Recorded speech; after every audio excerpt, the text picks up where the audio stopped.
Sí, pasó, Ya. no me estoy moviendo. Ya estamos en vivo. Estamos como... En vivo. ¿Ah? Ya. En vivo. Ya estamos en vivo. Estamos en vivo. Estamos en... Estamos ahora sí en vivo. Okay. Listo. Ya estamos en vivo. Bueno, muy buenas tardes a todos nuestros espectadores a través de las redes sociales y de nuestro canal de YouTube y cuentas de del Nodo Colombia. Sean bienvenidos a esta transmisión especial que será sobre un tema muy importante y decisivo del país que ustedes como audiencia hace mucho tiempo nos habían pedido. ¿Cómo se va a conformar el nuevo gobierno y qué implicaciones va a tener en la transformación del país y de América Latina y sus relaciones? Para esto hoy nos acompañan en el orden de presentación habitual nuestros colaboradores y panelistas. Presentamos en primer lugar al doctor Reni Rueda Castañeda, ex candidato a la presidencia de la República y analista económico, al analista de sistemas y seguridad italo-venezolano, el doctor Giuseppe Gnocera, al analista político y experto en seguridad, doctor Omar Bula Escobar. Un saludo a nuestros televidentes. Perdón, claro. Sí, y el profesor Rafael Gómez Martínez de la Universidad Sergio Arboleda, comunicador y director del programa Libertad y Orden. Buenas tardes a todos. Bueno, y les habla John Jairo Armesto, columnista y colaborador permanente de este periódico. Sean todos bienvenidos. Y como primera pregunta obvia para comenzar este debate es frente a los expertos que nos acompañan y por supuesto ustedes también a través de nuestras cuentas de Twitter y Facebook. En Facebook nos encuentran como El Nodo Colombia y en Twitter como @elnodo y @elnodo en vivo. Pueden hacer sus respectivos comentarios sobre el desarrollo de este debate. Les quiero preguntar a los panelistas para ver, frente a lo que habían proyectado en sus cábalas, en sus cálculos, que esto es igual al fútbol o igual a cualquier predicción, uno tiene sus pálpitos que pueden ser equivocados o acertados dependiendo de la intuición y también del conocimiento que es amplio del tema político latinoamericano y colombiano que está reunido aquí en la experiencia de ustedes. Quisiera pues comenzar con el doctor Rafael con el resultado evidente del triunfo bastante alto de Iván Duque a la presidencia, si coincidió con su escenario electoral o si fue o lo sobrepasó o si de verdad no lo tenía dentro de las cuentas. Buenas tardes a todos los queridos oyentes. La verdad para mí fue una sorpresa, sobre todo fue una sorpresa la votación de los 8.300.000 votos de Gustavo Petro. No solamente lo considero una sorpresa, sino que también lo considero una futura amenaza para las próximas elecciones y es el primer campanazo de alerta que debe recibir el gobierno de Iván Duque, en el sentido que prácticamente la tiene que sacar del estadio, porque donde nos encontremos ante un gobierno débil o malo, pues tenemos el escenario en contra para las futuras elecciones del 2022. Más adelante desmenuzaremos en qué consistieron esos 8.300.000 votos, que es donde radico yo. Está la sorpresa.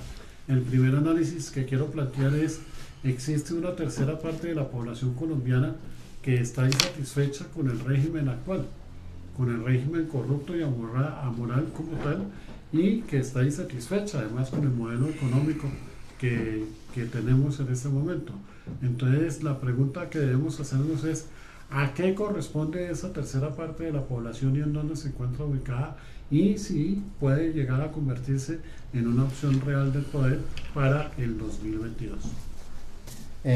Muy bien, y ya entraremos a profundizar un poco un punto muy interesante que toca el doctor Rafael, de la composición sociológica de la votación tan amplia que tuvo el candidato Gustavo Petro. Doctor Omar Bula, sus impresiones sobre el resultado electoral. Bueno, yo no estoy sorprendido. Yo creo que la votación de Petro era de esperarse. Lo que sorprende es que durante 8 años haya cambiado la opinión de los colombianos a tal punto, lo que implica que hay que ha hecho efecto esa campaña de medios tan agresiva, que ha estado precisamente detrás del proceso de paz, detrás de Juan Manuel Santos. O sea que no me extraña, sí me alarma. Me alarma porque sin duda alguna, y eso no soy yo el que lo digo, muchos lo dicen, el narcosocialismo sigue en pie, sus fuentes de ingresos siguen intactas, más que todo la droga, la corrupción. Entonces la lucha continúa. Yo creo que lo importante de estas elecciones para muchos fue, y lo mencioné en otro contexto, nos salvamos del narcosocialismo en su más pura expresión. Por ahora. Por ahora. Y lo puse en ese tuit también, por ahora. Pero nos salvamos, ¿no es cierto? Yo creo que hay que celebrar los triunfos uno por uno, ¿sí? Para mí, el solo hecho de que este lunes, ¿no es cierto?, podamos estar hablando tranquilamente sabiendo que la democracia aún respira más o menos como ha respirado durante las últimas décadas, a pesar de haber sido una democracia incipiente, yo creo que ya podemos felicitarnos mucho. Las cosas nunca paran y la política evoluciona y obviamente hay que estar muy, muy vigilante con el nuevo presidente. Yo concuerdo con Rafael en que es indispensable tener muy claro, ¿sí?, lo que se va a hacer durante los próximos 4 años en términos de lo definitivo, de todos estos aspectos definitivos que están pasando alrededor del mundo y que están reshaping, ¿no? Le están dando una nueva forma al mundo. Donald Trump está cambiando el mundo en muchos respectos. Ha habido la bonanza que tuvo el Foro de Sao Paulo y el narcosocialismo durante la primera década de este siglo está en caída. Obviamente tenemos a Lula en prisión, Dilma cayó, Macri está en Argentina, no son los mismos, perdieron ese poder, no del todo, y tienen la capacidad de retaliación muy grande, pero yo me felicito del hecho de que el narcosocialismo, que hubiera estado representado directamente y de la manera más pura posible por Gustavo Petro, de eso nos salvamos. Yo creo que eso es, en síntesis, mi sentimiento. Por ahora. Bueno, por ahora sí, porque lo que ustedes dicen es totalmente cierto y es la filosofía de este medio, que antes que cualquier cosa, los medios de comunicación y más los alternativos e independientes, como es nuestro caso, debemos estar junto a la sociedad civil, cumpliendo el deber de informar, pero también de hacer un control político desde los ciudadanos a quien quiera que sea que esté en el gobierno. Y ya en el segundo punto de este debate, que es sobre la sociología y las regiones de donde el gobierno nuevo de Iván Duque es fuerte y donde es débil, entraremos al punto del narcotráfico y ese narcosocialismo. Ese término no lo conocía, pero me gusta, me lo voy a patentar ahora en adelante. Doctor Giuseppe Nocera, por favor, sus impresiones sobre lo que pasó ayer en Colombia. Bueno, yo creo que estoy muy alineado con lo que dice. Buenas tardes a todos, gracias por la invitación nuevamente. Un saludo a los oyentes. Yo estoy muy alineado con Omar. Creo que el panorama geopolítico está cambiando. Hay una fuerza que de pronto yo le pondría un nombre muy particular, y hay una conciencia que se hizo, y hay que agradecer a los medios. A los medios alternativos, además. Las redes sociales pues han hecho nuevamente un peso impresionante. Estoy de acuerdo de que nos salvamos. Por ahora también estoy de acuerdo, aunque esa palabrita no me gusta, me recuerda a alguien por allá en el 98. Sí, me recuerda a alguien allá en Venezuela en el 98, pero sí, tienes razón, es por ahora. El tema es que dentro de esa votación, y es lo que me preocupa, es la cantidad de votos castigos que ocurrieron de bando y bando, porque eso quiere decir que, si bien es cierto la democracia se salvó, ya no estamos hoy lunes no amanecimos en narcosocialismo, es verdad, pero por otro lado hay que pensar también en un grueso de la población, de lado y lado, repito, que no está contento con lo que la democracia le ofreció a nivel de opciones. Y lo digo tanto por lo que votaron por Petro en contra del uribismo, como por los que votaron por el uribismo en contra de lo que podría representar Petro. Eso para mí es muy, muy preocupante, porque quiere decir que hay muchas lagunas por llenar en términos de democracia. muchas lagunas. Y por otro lado, creo que la victoria de Duque es contundente. Independientemente de lo que podamos decir, nosotros hicimos muchos análisis en términos electorales, muchas cosas a nivel de registraduría. Estoy seguro que todavía hay muchas cosas para mejorar a nivel de registraduría, pero en el caso del resultado, creo que es un resultado contundente que nos deja tranquilo hoy lunes, Dios mediante.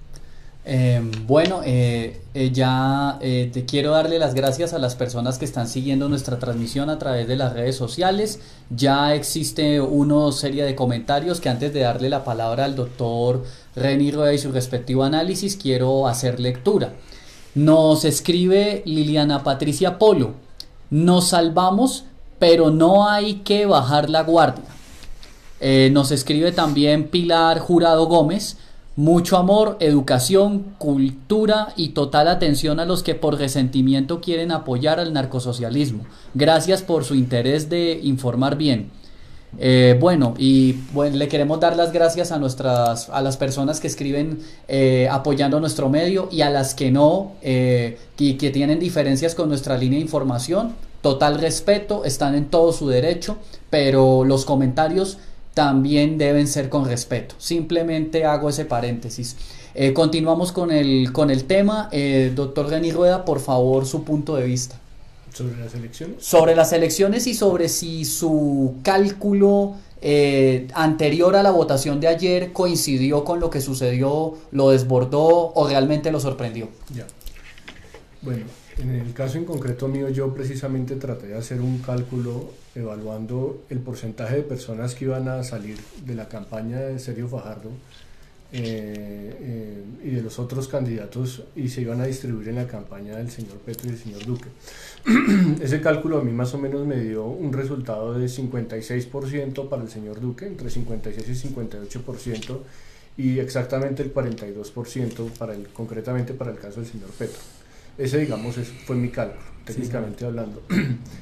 El resultado final fue 42-54, y eventualmente uno podría interpretar que ese 4% restante puede estar asociado al voto en blanco, entre comillas.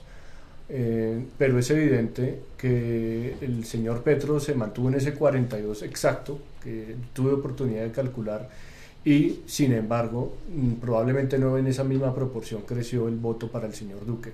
A mí lo que me alarma sustancialmente es cómo es posible que la ciudadanía colombiana, y particularmente las personas que no tenían claridad luego de la primera vuelta si iban a apoyar al señor Duque y al señor Petro, cómo una gran parte de esa ciudadanía puede interiorizar, aceptar y normalizar la campaña de extrema izquierda del señor que quedó en segundo lugar, el señor Petro. Aquí me parece que la situación cultural, ideológica, todo el espectro político de lo que es Colombia queda en un gran riesgo. El señor Duque es un hombre con muchas cualidades, es un hombre inteligente, es un hombre eficiente, ejecutivo, con experiencia dentro del ejecutivismo probablemente que él ha tenido dentro del sector público, doméstico e internacional, pero la situación a mí particularmente me parece que es una situación extremadamente delicada. El señor que queda en segundo lugar, el señor Petro, seguramente va a tratar de utilizar ese trampolín desde el Congreso de la República para hacer ese tipo de activismo cáustico que ha tratado de presentar durante la etapa presidencial, la etapa electoral presidencial. Y yo creo que aquí se tienen que prender automáticamente las alarmas del país, y desde el 7 de agosto, ahorita tratar de administrar de la forma más eficientemente posible estas semanas que quedan antes de la posición. Analizar estratégicamente cuál es la situación colombiana, doméstica, en el hemisferio, en materia de seguridad, en materia cultural, analizar qué es lo que le sucede a esa población, qué es lo que le sucede a esos jóvenes que no encuentran o no se sienten identificados o tienen eventualmente temor ante la administración del señor Duque, a pesar de que es una persona sobresaliente en muchísimos aspectos personales y profesionales. Y comenzar desde el 7 de agosto a tratar de hacer un buen mapa estratégico de cómo se debería proyectar Colombia en este cuatrienio que viene, y lógicamente también para las elecciones del 2022. Eso es sucintamente mi opinión. Bueno, perfecto. Ya hemos escuchado las opiniones de nuestros panelistas. Hay esperanza, lógicamente, pues por la llegada del nuevo gobierno, pero existen retos, unos retos muy grandes, porque la crisis moral, económica, institucional en la que queda el país no es fácil. Y ahí hay un tema en el que entraremos más adelante, que es muy pequeño problema, que es las FARC ahora como actor político. Pero antes de entrar a ese tema, para pasar a las regiones, quisiera escuchar un desarrollo importante que hizo el doctor Rafael en su intervención, que fue la parte sociológica de qué tipos de personas fueron las que salieron a votar tanto por el señor Gustavo Petro como por el presidente electo Duque, y qué diferencias hay entre esas personas, sus orígenes, su nivel educativo, su edad, su contacto con la tecnología y con la información para la decisión que tomaron. Entonces, si doctor Rafael, pues nos quisiera pues un poco... Sí, lo primero que hay que decir es, yo Jairo, que cerca del 70% de la población hoy en día tiene menos de 30 años en Colombia. Es decir, que nos encontramos ante un fenómeno de un cambio de generación muy profundo, una generación que ha roto todos los paradigmas sociales que existían en el siglo XX, que una generación que no le tocó luchar contra el comunismo, contra el narcotráfico, contra las dictaduras de los años 50, que no tuvo Guerra Fría, no conoció todo ese mundo bipolar existente y se globalizó en su pensamiento y en su forma de vivir. Y es una generación totalmente diferente. Por lo tanto, debemos construir un país totalmente diferente. Sobre todo, entender qué es lo que le está sucediendo a esa población para que ese 41% votara por Petro a sabiendas que nos podía conducir a una situación similar a la crisis venezolana existente como tal. Entonces, me puse a la tarea esta mañana de escudriñar en dónde ganó Petro. Petro ganó en Bogotá, ganó en Cali, ganó en Barranquilla, ganó en Bucaramanga. Bogotá, Cali, Barranquilla, Bucaramanga. Y Nariño, ¿no? Nariño. Y Nariño. Y los departamentos de la periferia, que ahí hay otro análisis. Entonces, la votación de Petro se dio a nivel urbano. Es lo primero que debemos decir. A nivel urbano de las ciudades de Cali, de Bogotá, de Bucaramanga y de Barranquilla. Dentro de ese nivel urbano, ¿cómo desmenuzar el pastel para comprender por qué se presentó esa votación? Creería yo que hay algo de lo que dice Omar, y es la mitad de los 8 millones de votos de Petro era gente que estaba en contra de Uribe, probablemente. Y la otra mitad de esos 8 millones de votos es ese establecimiento y esa maquinaria de izquierda que ya está anquilosada en el sector público y de educación y que es contratista además del Estado, es posible también, ¿no? Entonces, ahí nos podríamos encontrar ante el primer escenario, y es contrario a los votos de lo que se llama la centro derecha.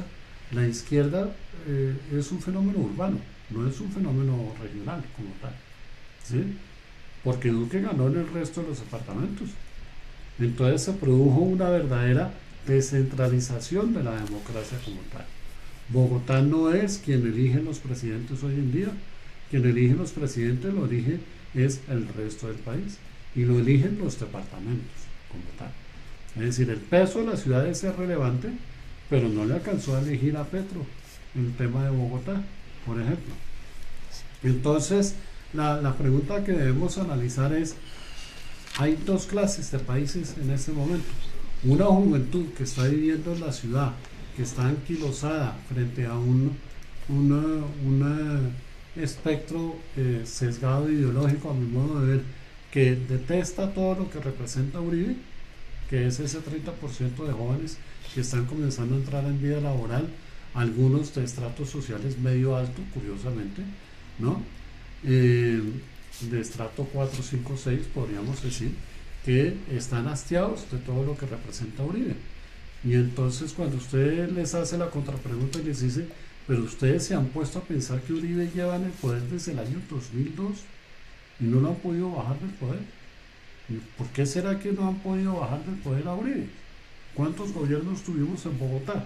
Que era parte del segundo argumento que yo les hacía.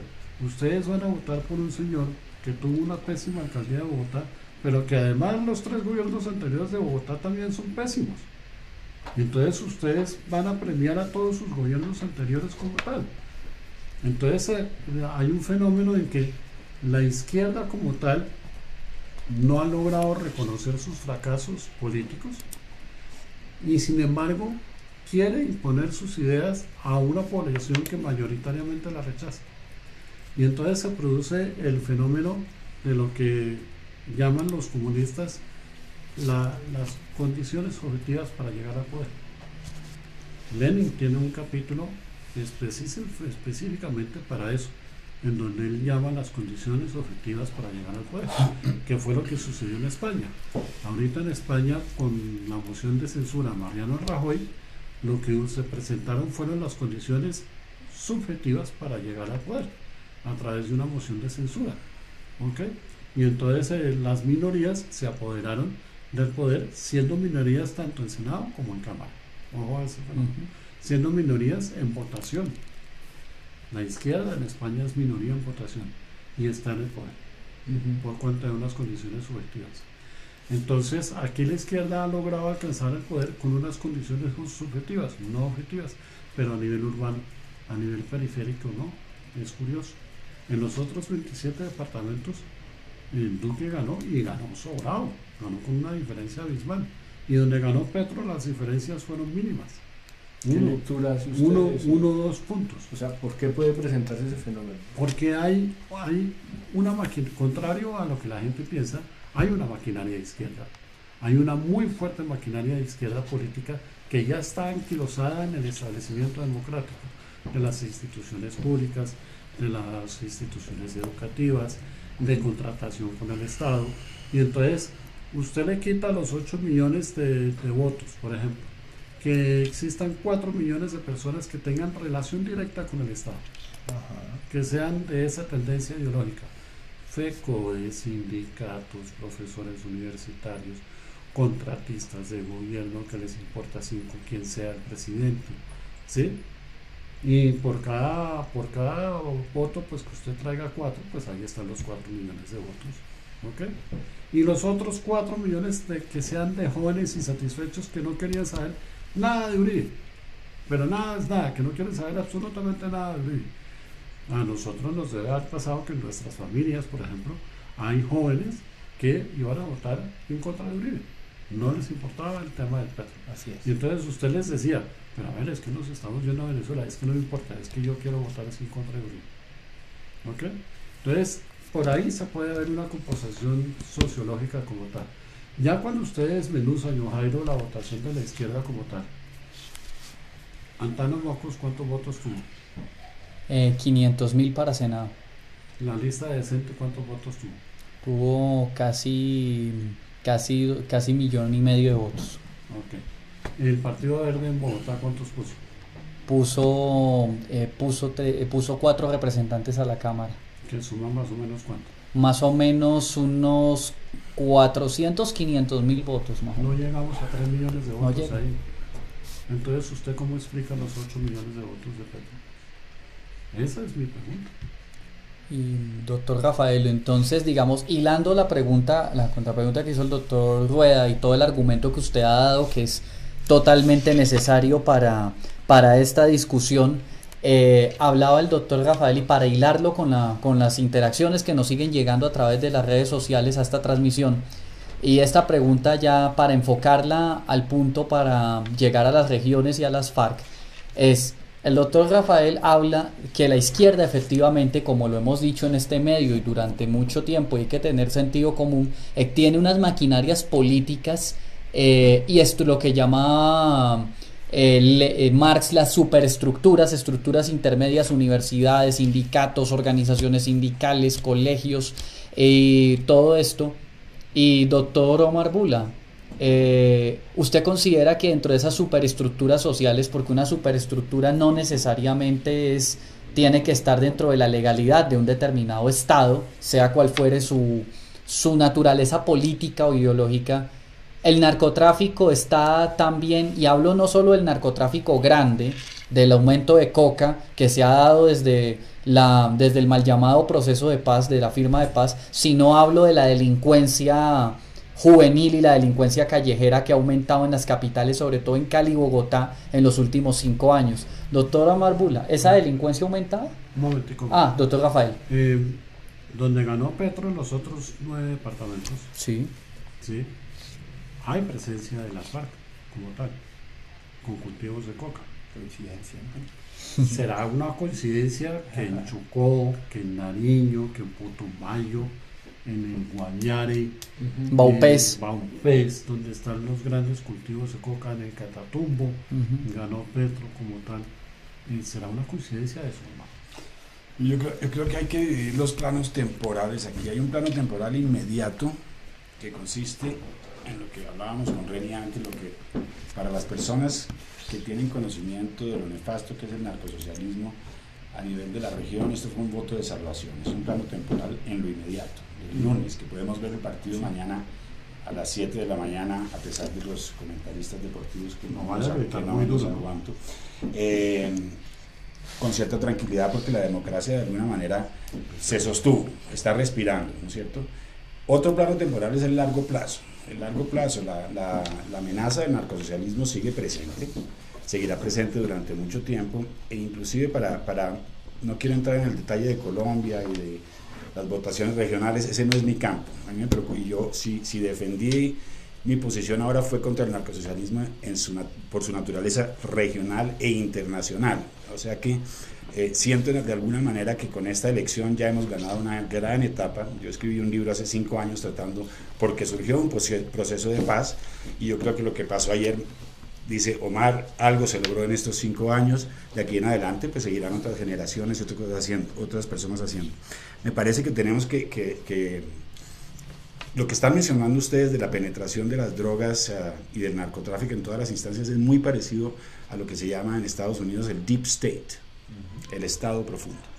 El Deep State se intensificó con Barack Obama durante 8 años, al punto, ¿sí?, que empezó efectivamente a entrar a todas estas estructuras a todo nivel, al punto que la juventud de los Estados Unidos en un 62% aprueba el socialismo.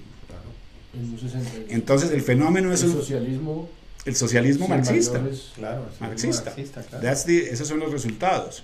Berkeley, las grandes universidades, el fenómeno es global. Entonces Duque no puede, ni Duque, ni si tuviera otro nombre, la persona ganadora en este caso, Iván Duque, efectivamente, pero ninguna persona puede actuar de manera aislada, ¿no es cierto?, y volver al mismo error que cometimos y por el cual tuvimos este riesgo tan grande en este momento. Nosotros llegamos a este riesgo tan grande por culpa de muchos de los que apoyaron la paz, porque de alguna manera eso fue lo que nos llevó acá, ¿no es cierto?, si no hubiéramos estado en este debate hace 2 días, y por ignorar lo que estaba pasando a nivel internacional.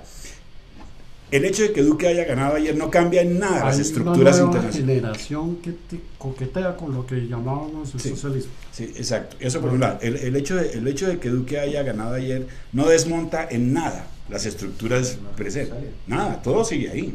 Duque ganó ayer. Nos felicitamos. Ya no hay narcosocialismo, por lo menos por un tiempo, los por ahora, etcétera, etcétera, pero nada pasó ayer más significativo que la victoria de Duque, significativa per se, pero en punto de vista de estructuras en pie, y sobre todo, de las entradas de finanzas, ¿no?, de las finanzas por el narcotráfico. Eso es lo que nos está acabando, y lo hemos mencionado muchísimas veces. A mí izquierda y derecha, ustedes saben, y lo he mencionado mucho, me tiene mucho sin cuidado, a pesar de que las etiquetas hay que utilizarlas en algunos casos. La amenaza narcosocialista sigue, y lo que preocupa de los 8 billones de votos no es solo, ¿sí?, el hecho de que la prensa durante 8 años, como lo hizo en Estados Unidos, ¿sí?, 8 años enteros, concientizando a través de los medios de comunicación, de las estructuras, etcétera, ¿sí?, cambiaron su visión intelectual de la política y de su propio futuro, estos jóvenes, ¿no?, sino que aceptaron que un cartel de cocaína activo financia a su candidato. Eso sí es muy grave. Eso sí es muy grave, porque tener ideas diferentes en la vida no es un problema. Yo hablaba con unos jóvenes hace unos días y me decían, es que socialismo, es que capitalismo, no se confundan. Se la pasan citando a Francia, Francia tuvo un gobierno socialista de 8 años, pero es un Estado eminentemente capitalista.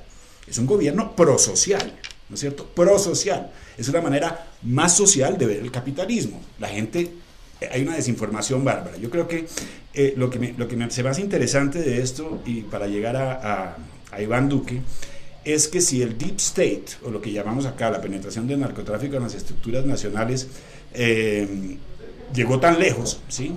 La reacción no puede ser timorata, la reacción tiene que ser firme.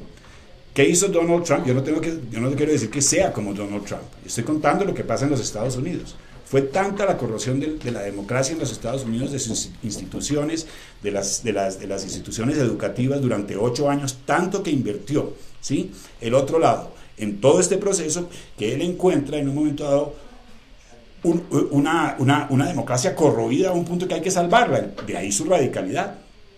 Entonces Trump dijo, hay que luchar contra el Estado, contra el Deep State. Entonces, si Iván Duque, por las ideas, he escuchado ideas muy, muy interesantes en la salud, en la educación, en el sector rural, etcétera, pero no se pueden desconocer fenómenos claros, y sobre todo el fenómeno de la droga que nos está corriendo en América Latina entera. Si la droga sigue creciendo, representa por algunos casos, está representando casi el 25%, lo que pasa es que no hay cifras fiables, pero el crimen organizado representa 17% de la economía nacional, lo que sabemos. ¿Cuánto representará en realidad? Estos países en América Latina se los está comiendo la industria del crimen y del narcotráfico, eso es un hecho, Venezuela es un hecho, esto se ha dicho mucho y es hasta cansón repetirlo. Repito dos cosas, pero sí repito una cosa, el hecho de que hayan votado por un candidato sabiendo que un cártel de cocaína activo, ¿no es cierto?, apoya a su candidato, eso es un fenómeno que hay que contrarrestar, no con suavidad, hay que ser muy, muy incisivos y tener un plan a largo plazo. En ese mismo contexto, John Jairo y todos, yo creo que es indispensable recuperar las relaciones exteriores de Colombia. Nosotros no tenemos ya no son nuestras. Nosotros perdimos las relaciones exteriores, las enajenamos, se las entregamos a otros. Hay muchos ejemplos de esto. La Cancillería ha sido simplemente un títere de un sistema multinacional. El Mar de Nicaragua, Laurent Salé, ¿sí? Fernando Balda, you name it. Hay una cantidad, la visita de nuestra canciller a Sahara Occidental en el África para apoyar el referéndum de independencia de un grupo que recibe droga de las FARC en el África. Nosotros perdimos nuestras relaciones exteriores. Yo no digo que hay que mejorarlas, hay que recuperarlas. Ya no son nuestras. Nosotros, Colombia, no está manejando sus relaciones exteriores desde que subió Juan Manuel Santos al poder, e inclusive un poco antes, yo creo. Entonces, tenemos que recuperar nuestra capacidad de ser Colombia en el mundo y de tomar nuestras propias decisiones y de revisar las relaciones con los países vecinos con base en un análisis geopolítico global, no solo regional y menos aún solo parroquialmente nacional. Yo creo que es una oportunidad única, primero que todo, de luchar contra este Deep State, esta corrosión de 8 años. Eso no se puede hacer de manera demasiado dulce, ¿sí? O acomodadora. Hay que hacerlo con brío, ¿no es cierto? Porque es mucho el daño que nos han hecho hasta esta hora y hay que recuperar mucho terreno. Y segundo que todo, tenemos que resituarnos en el contexto internacional, no solo al haber recuperado nuestras relaciones internacionales, redefinirlas y saber quiénes son nuestros vecinos y con quién estamos lidiando. Juan Manuel Santos no dijo nada sobre Nicolás Maduro dentro de 8 años. ¿Vamos a seguir haciendo eso? No hemos dicho nada sobre las posiciones de Evo Morales. ¿Qué pasó con Nicaragua y nuestro mar? ¿No es cierto? Esos son nuestros amigos. Tenemos que hacer parte de un grupo multinacional o podemos ser un país independiente con relaciones exteriores firmes, ¿sí? Y propias, sin tener que depender de otros. Si se trata de tanta independencia de América Latina, ¿por qué nos vamos otra vez a enmarcar? Salimos de la OEA, nos vamos para la CELAC, de la CELAC pasamos a la OEA. Ahí están otros de los ejemplos de la pérdida de nuestras relaciones exteriores. Nada, la OEA, la CELAC, la UNASUR. No tenemos relaciones exteriores. No tenemos relaciones exteriores autónomas.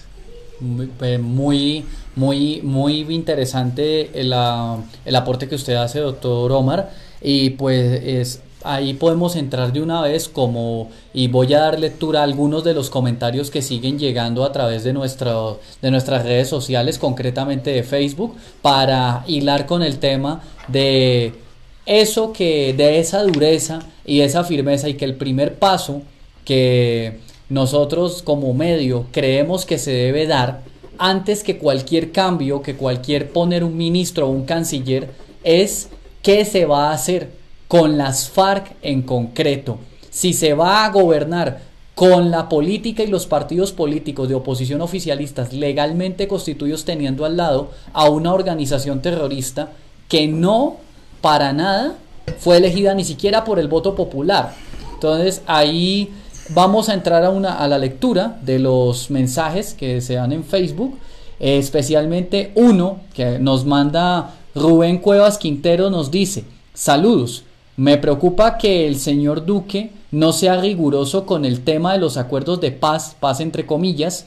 La JEP debe desaparecer y los terroristas de las FARC deben comparecer con la justicia colombiana. Este señor Santrich debe ser extraditado y pagar por sus crímenes.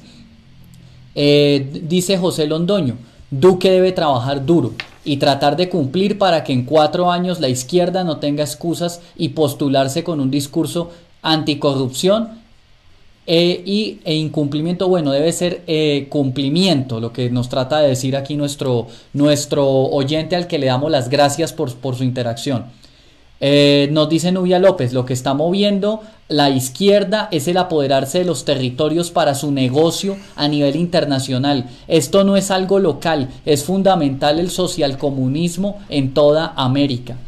Nos dice otra vez Jorge Londoño: tengo sobrinos de 14 y 15 años ya influenciados por la izquierda y odiando a Uribe y a Duque, y que en 4 años ya podrán votar. Los colegios han hecho y seguirán trabajando en dicha influencia. Esos son algunos de los comentarios. Ya seguiremos en el transcurso del debate dando lectura más pertinentes. Y sobre esto, las FARC y el Congreso, ya en off, fuera de cámara, hace algún tiempo reciente, el doctor Reni Rueda daba un punto de vista que fue el que anteriormente expresé antes de la lectura de los comentarios, sobre el papel de la, entre comillas, legitimidad de los cargos que tiene las FARC en este momento en el Congreso de la República y de su partido político, producto del supuesto proceso de paz.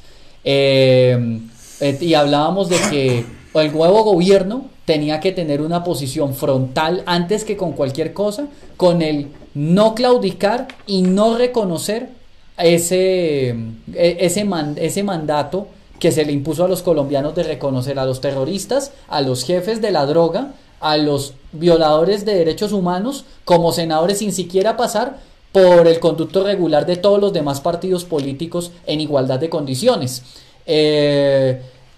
Doctor Reni Rueda, pues podría explicarnos ese punto de vista para hilarlo pues con las anteriores intervenciones sobre lo que debería hacer el nuevo gobierno con las FARC. Yo creo que hasta el 7 de agosto yo creo que toda Colombia tiene que estar muy alerta, y concretamente el actual nuevo presidente electo, el señor Iván Duque, en el sentido de definir una estrategia de control de actores terroristas, de control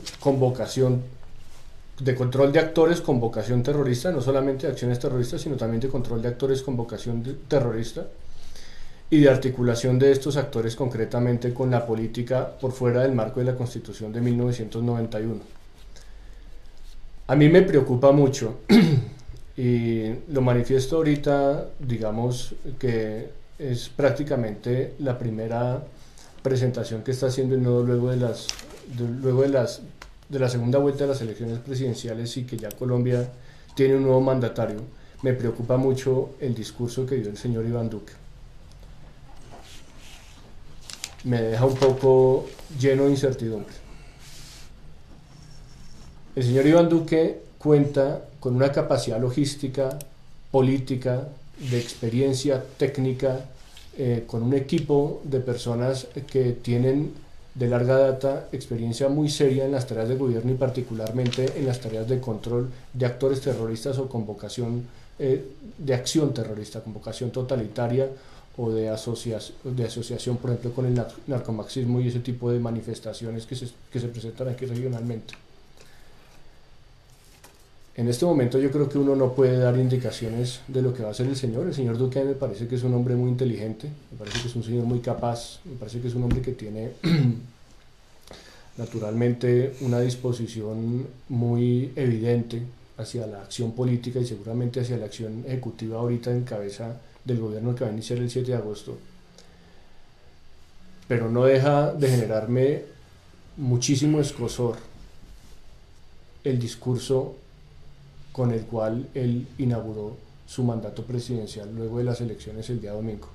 El señor no hizo alusión necesariamente ni al caso venezolano, no hizo alusión al caso de la organización terrorista FARC, que ahorita está articulada tanto con un brazo armado como con un brazo político falsamente legitimado dentro de un ordenamiento pseudojurídico que no existe en Colombia, que es lo que llaman la JEP o la falsa jurisdicción especial de paz, que no está contemplada en la Constitución, con unas personas que por encima del marco también de los mecanismos de participación popular contemplados en 1991 van a llegar de trampolín el 7 de agosto al Congreso de la República, con unos medios de comunicación que han logrado a través de contratos o sencillamente con formatos de complicidad ideológica con la organización terrorista FARC lavar el cerebro de muchachos jóvenes que también hay que respetarlos, hay que valorarlos y también hay que gobernar para ellos, pero están absolutamente confundidos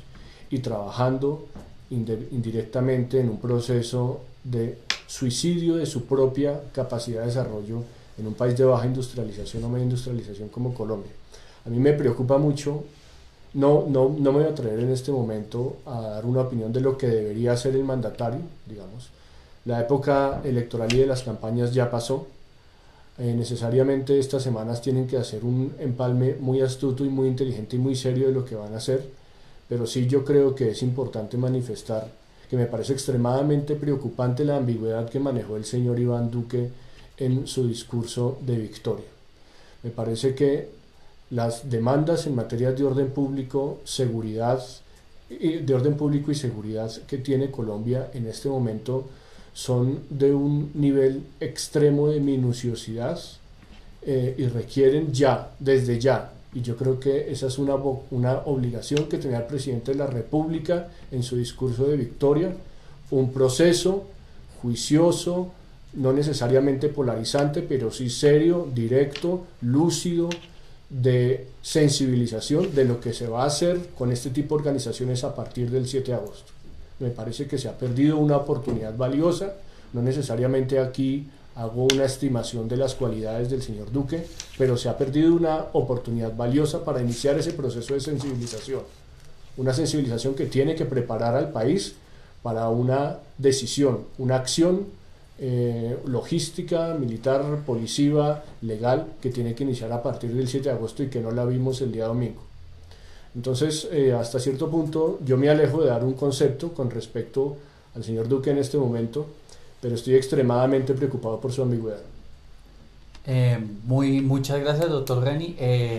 La verdad, era inevitable hacer esa pregunta. Qué bueno que me evitó hacerla, pero es evidente que muchas personas han manifestado a través de las redes sociales una cierta preocupación e incluso un temor e inconformidad sobre la parte del discurso sobre las FARC y sobre todo y pues doctor Giuseppe Nocera, que sé que pues hay un punto sobre ese punto y sobre todo las FARC y la inevitable conexión con el régimen que tiene con Venezuela.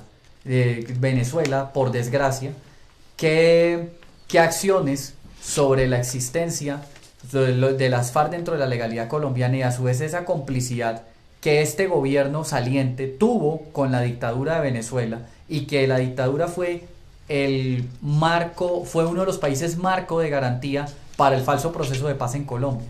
¿Qué debe pasar, ya entrando al tema de Venezuela y por lo tanto de las FARC y el narcotráfico, que todo eso viene siendo lo mismo, para el nuevo gobierno? Bueno, yo creo que una precisión y es que ya Venezuela dejó hace rato de ser dictadura. Ahora estamos en presencia de una tiranía. Sí, ya escalamos un peldaño más hace rato. Y eso y ese campanazo tendría que haber despertado conciencias en la región y yo no he visto que esas conciencias se hayan despertado. Como tú bien lo has dicho, sigo viendo mucha pasividad en la región. En alusión a eso, yo creo que igual que Reni, no quiero dar ahora un balance sobre Duque, pues porque finalmente tenemos que esperar el 7 de agosto. Sin embargo, yo sí esperaría, por toda la tendencia que él inspira, que se pueda acercar a Trump, porque finalmente, queramos, nos guste o no, pues en la región no tenemos muchos aliados. Si acaso tendríamos a Macri, tendríamos a Piñera en Chile, en Paraguay, pero tenemos que asumir con conciencia el hecho de que el resto están unidos en otro equipo, en otro proyecto, y en la región solo nos queda Trump, Piñera y Macri, con el agravante, desde mi punto de vista, de que Trump no ve claramente aliados en la región, y si no ha hecho, digamos, se ha hecho muchas cosas por Venezuela, pero a nivel procedimental, la realidad es que a nivel práctico muy poco se ha hecho. Resultados, pocos se han visto. Maduro sigue ahí, la tiranía sigue ahí, Diosdado Cabello sigue ahí, la droga sigue ahí, todo el marco explicativo de los libros de Omar sobre el tráfico de la droga, el movimiento de la droga, sigue ocurriendo, el tema con los mexicanos, la conexión con los carteles, sigue ocurriendo. Es decir, a nivel práctico no ha cambiado nada, hoy lunes. Entonces yo sí esperaría una cercanía mucho más alta con Trump. Y que es una cercanía casi que de vida a muerte. De supervivencia, claro. Es una cercanía de supervivencia porque y no es solo Trump, es todo el gabinete de él. Y automáticamente el señor Duque, precisamente para tratar de hacer ese acercamiento, le va a implicar a él también asumir una posición mucho más estricta de la que ha manifestado incluso en campaña. En campaña, correcto. Yo diría una cosa, yo creo que las palabras iniciales de Duque, perdóname, qué pena. Las palabras iniciales, entiendo, estoy hablando something wrong. That's it. Las palabras iniciales yo las cogería con un grano de sal en el sentido de que estamos saliendo se salió de una campaña muy agresiva los unos contra los otros, y si seguía uno por los mensajes, los titulares de los grandes periódicos, eso fue como el mensaje que salió de Unión, ¿no es cierto?, de bajar la temperatura. O sea que yo creo que ese fue, lo interpretaría yo, que ese fue el propósito, no de ponerle más candela como hizo el candidato de oposición Petro, que él sí le echó más candela, más ¿cómo se llama? Leña al fuego. Yo no me sé ningún dicho, o sea, que más leña al fuego. Lo que hizo Duque fue de alguna manera consistente con lo que hizo, que fue calmar un poco los ánimos, y yo creo que de alguna manera eso tuvo réditos. Eso no excluye lo que tú mencionaste. Hay que aceptar que Iván Duque y cualquier persona que hubiese sido elegida en estas elecciones tiene tal vez el reto más grande de la historia de Colombia en los últimos 200 años por delante. Por supuesto. O sea que la coyuntura histórica, claro. La coyuntura que estamos describiendo acá, narcotráfico en el poderío total, la izquierda tomándose generaciones, es un reto único. Esperemos, o sea que no es un mesías, eso yo creo que hay que tenerlo en cuenta. Ahora esperemos que tenga la capacidad para estar a la altura de ese reto. Yo no lo sé, no quiero afirmar, me parece que es muy temprano. Esperemos que con el tiempo se vea que esa cantidad de gente insatisfecha no solamente está insatisfecha por el hecho de que las probabilidades o de las alternativas ideológicas no se den. Hay mucha gente insatisfecha por la intervención de la droga en el país y el cartel de las FARC. Esa gente también tiene que ser, entre ellos yo creo que varios de nosotros, ¿no es cierto?, el que mencionamos que las FARC, cartel activo, esté en política. Eso también hay que, o sea que yo le daría un poquito el beneficio de la duda en términos del propósito que creo había detrás de esa primera locución, que era de bajar el tono a Colombia y de permitir a Colombia respirar. Ahora ese beneficio de la duda no se le puede dar por mucho tiempo porque los problemas son urgentes, ¿no es cierto?, de gran urgencia. En términos de... Menos de 100 días, doctor Omar, menos de 100 días, que es habitualmente la lunita de miel que suelen darle los medios e incluso los críticos a los gobiernos. Menos de 100 días en términos de actos concretos. En términos de palabras uno puede hablar 300 días seguidos y no hacer absolutamente nada. Claro. Pero en términos de actos concretos, sí, yo creo que menos de 100 días definitivamente tenemos que ver algo más o menos definitivo, ¿no es cierto? Ahora, en lo que tiene que ver con las relaciones exteriores y Donald Trump y el tener o no aliados en la región, efectivamente, nuestros aliados son aliados de principio, pero no más. No, de hechos. ¿Me entiendes? Macri no se reúne en un momento dado con Aécio de Brasil y tienen una reunión y le llaman el Foro de Panamá o el Foro de que quieran llamar. No hay, y eso se ha estado criticando desde hace muchos años, que ellos siguen organizados. Por más de que el Foro de Sao Paulo haya decaído por una cantidad de hechos que ya mencionamos, una de las falencias que ha tenido del otro lado, el antinarcosocialismo, a mí no me gusta llamarlo derecha necesariamente, saben que esa taxonomía me es ajena, pero el antinarcosocialismo sigue con estructuras intactas y a pesar de que han sido afectadas en gran medida, su fuente de financiamiento sigue ahí y además tiene un apoyo multinacional. Este apoyo multinacional trasciende las fronteras de la región y va inclusive hasta Europa, como varios economistas franceses e ingleses que apoyaban a Gustavo Petro en esta campaña. Entonces, ese reto que tiene Iván Duque no solo es único en la historia, pero esperemos que tenga la capacidad y que esa capacidad incluya un liderazgo de envergadura, ¿no es cierto?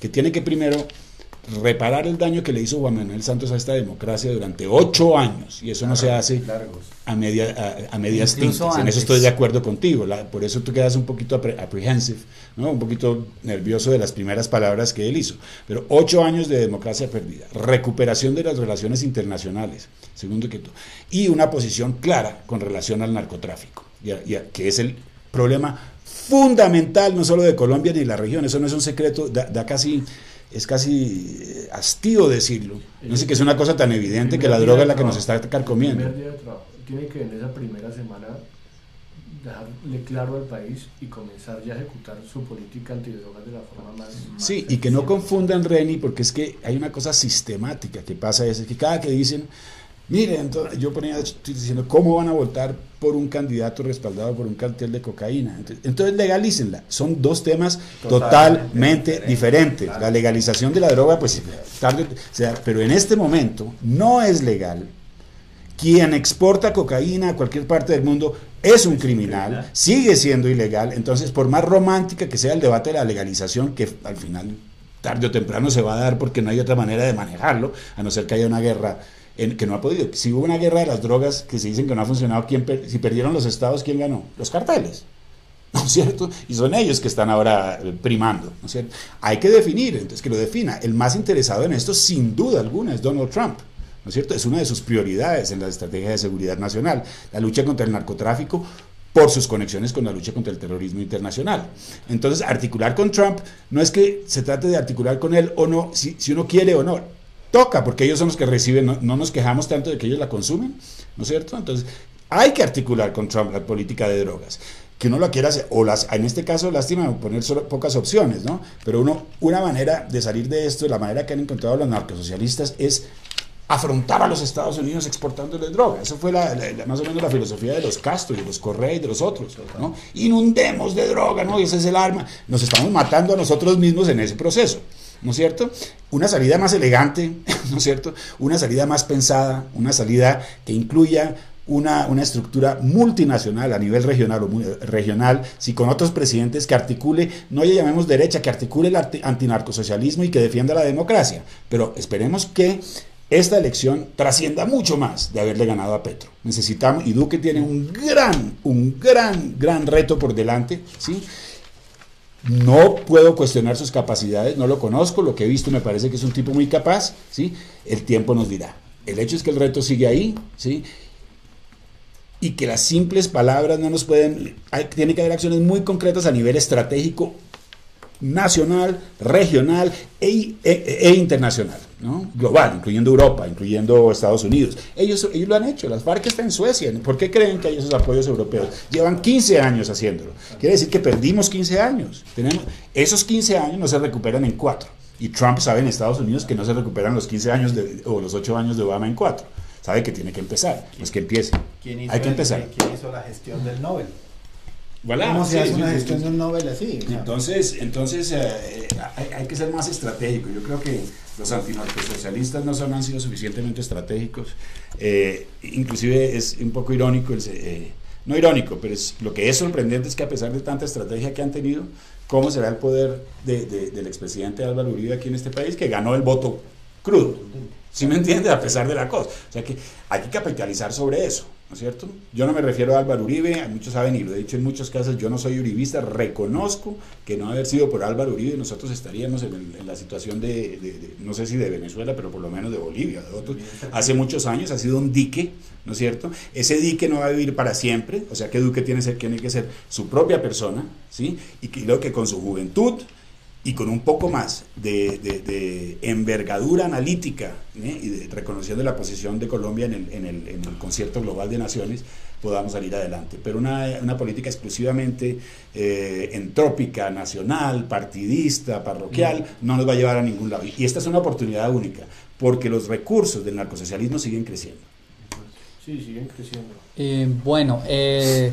Ya hay una serie de impresiones, hay una serie de aportes y puntos concretos frente a los retos del nuevo gobierno y a la situación colombiana, desde las regiones hasta las relaciones internacionales con América Latina, principalmente la problemática de Venezuela, que nos afecta de una manera mucho más significativa que a cualquier país del mundo, y nuestras relaciones con los Estados Unidos. Y ya para ir dando la conclusión a la idea original, ya que pues nosotros, todos los que estamos aquí de un medio u otro, a lo que nos dedicamos es a la comunicación, al análisis académico. Pienso que el nuevo gobierno tendrá, y uno debe hacer el acto de fe, de que quienes van a tener la responsabilidad de su firma y de su cara frente a las carteras ministeriales, a la dirección de los mandos militares, son personas que tienen la capacidad y están fuera del transbordo ideológico de estos últimos años en la institucionalidad colombiana. Pero en el tema final de este programa especial, quisiera que todos, a manera de un cierre, diéramos cuáles son los retos del gobierno. Ya lo sabemos, la población colombiana lo sabe y los votantes de Iván Duque lo saben. El país en todos los aspectos, moral, económico, de orden público, de infraestructura, de confiabilidad en las instituciones, está por el piso. Y la vida real de los colombianos de a pie no la resolvió ni un premio Nobel, ni una firma en Cartagena, ni que algunas personas, algunos violadores de derechos humanos y criminales estén gratis en el Congreso de la República. El hambre y las regiones, y muchas de esas regiones que votaron por Petro, y en eso sí tomo algo de lo que el doctor Rafael Gómez dijo inicialmente, que él dijo que era otro análisis, es simplemente ese análisis. Muchas de esas personas, al ser personas donde no llegan los medios de comunicación, donde no llega la internet, donde no llegan los servicios más básicos de una población para tener una dignidad colectiva, son elementos manipulables de una manera muy fácil por parte del populismo, del lenguaje demagógico y de esa falsa conmiseración, de lo que llamaba Álvaro Gómez la cultura del miserablismo, el hacer sentir orgulloso de la miseria, hacer de la miseria humana una virtud social y colectiva que debe seguir existiendo. Claro, porque así el socialismo y todas las tendencias que se le parezcan, el narcosocialismo, sigue existiendo siempre.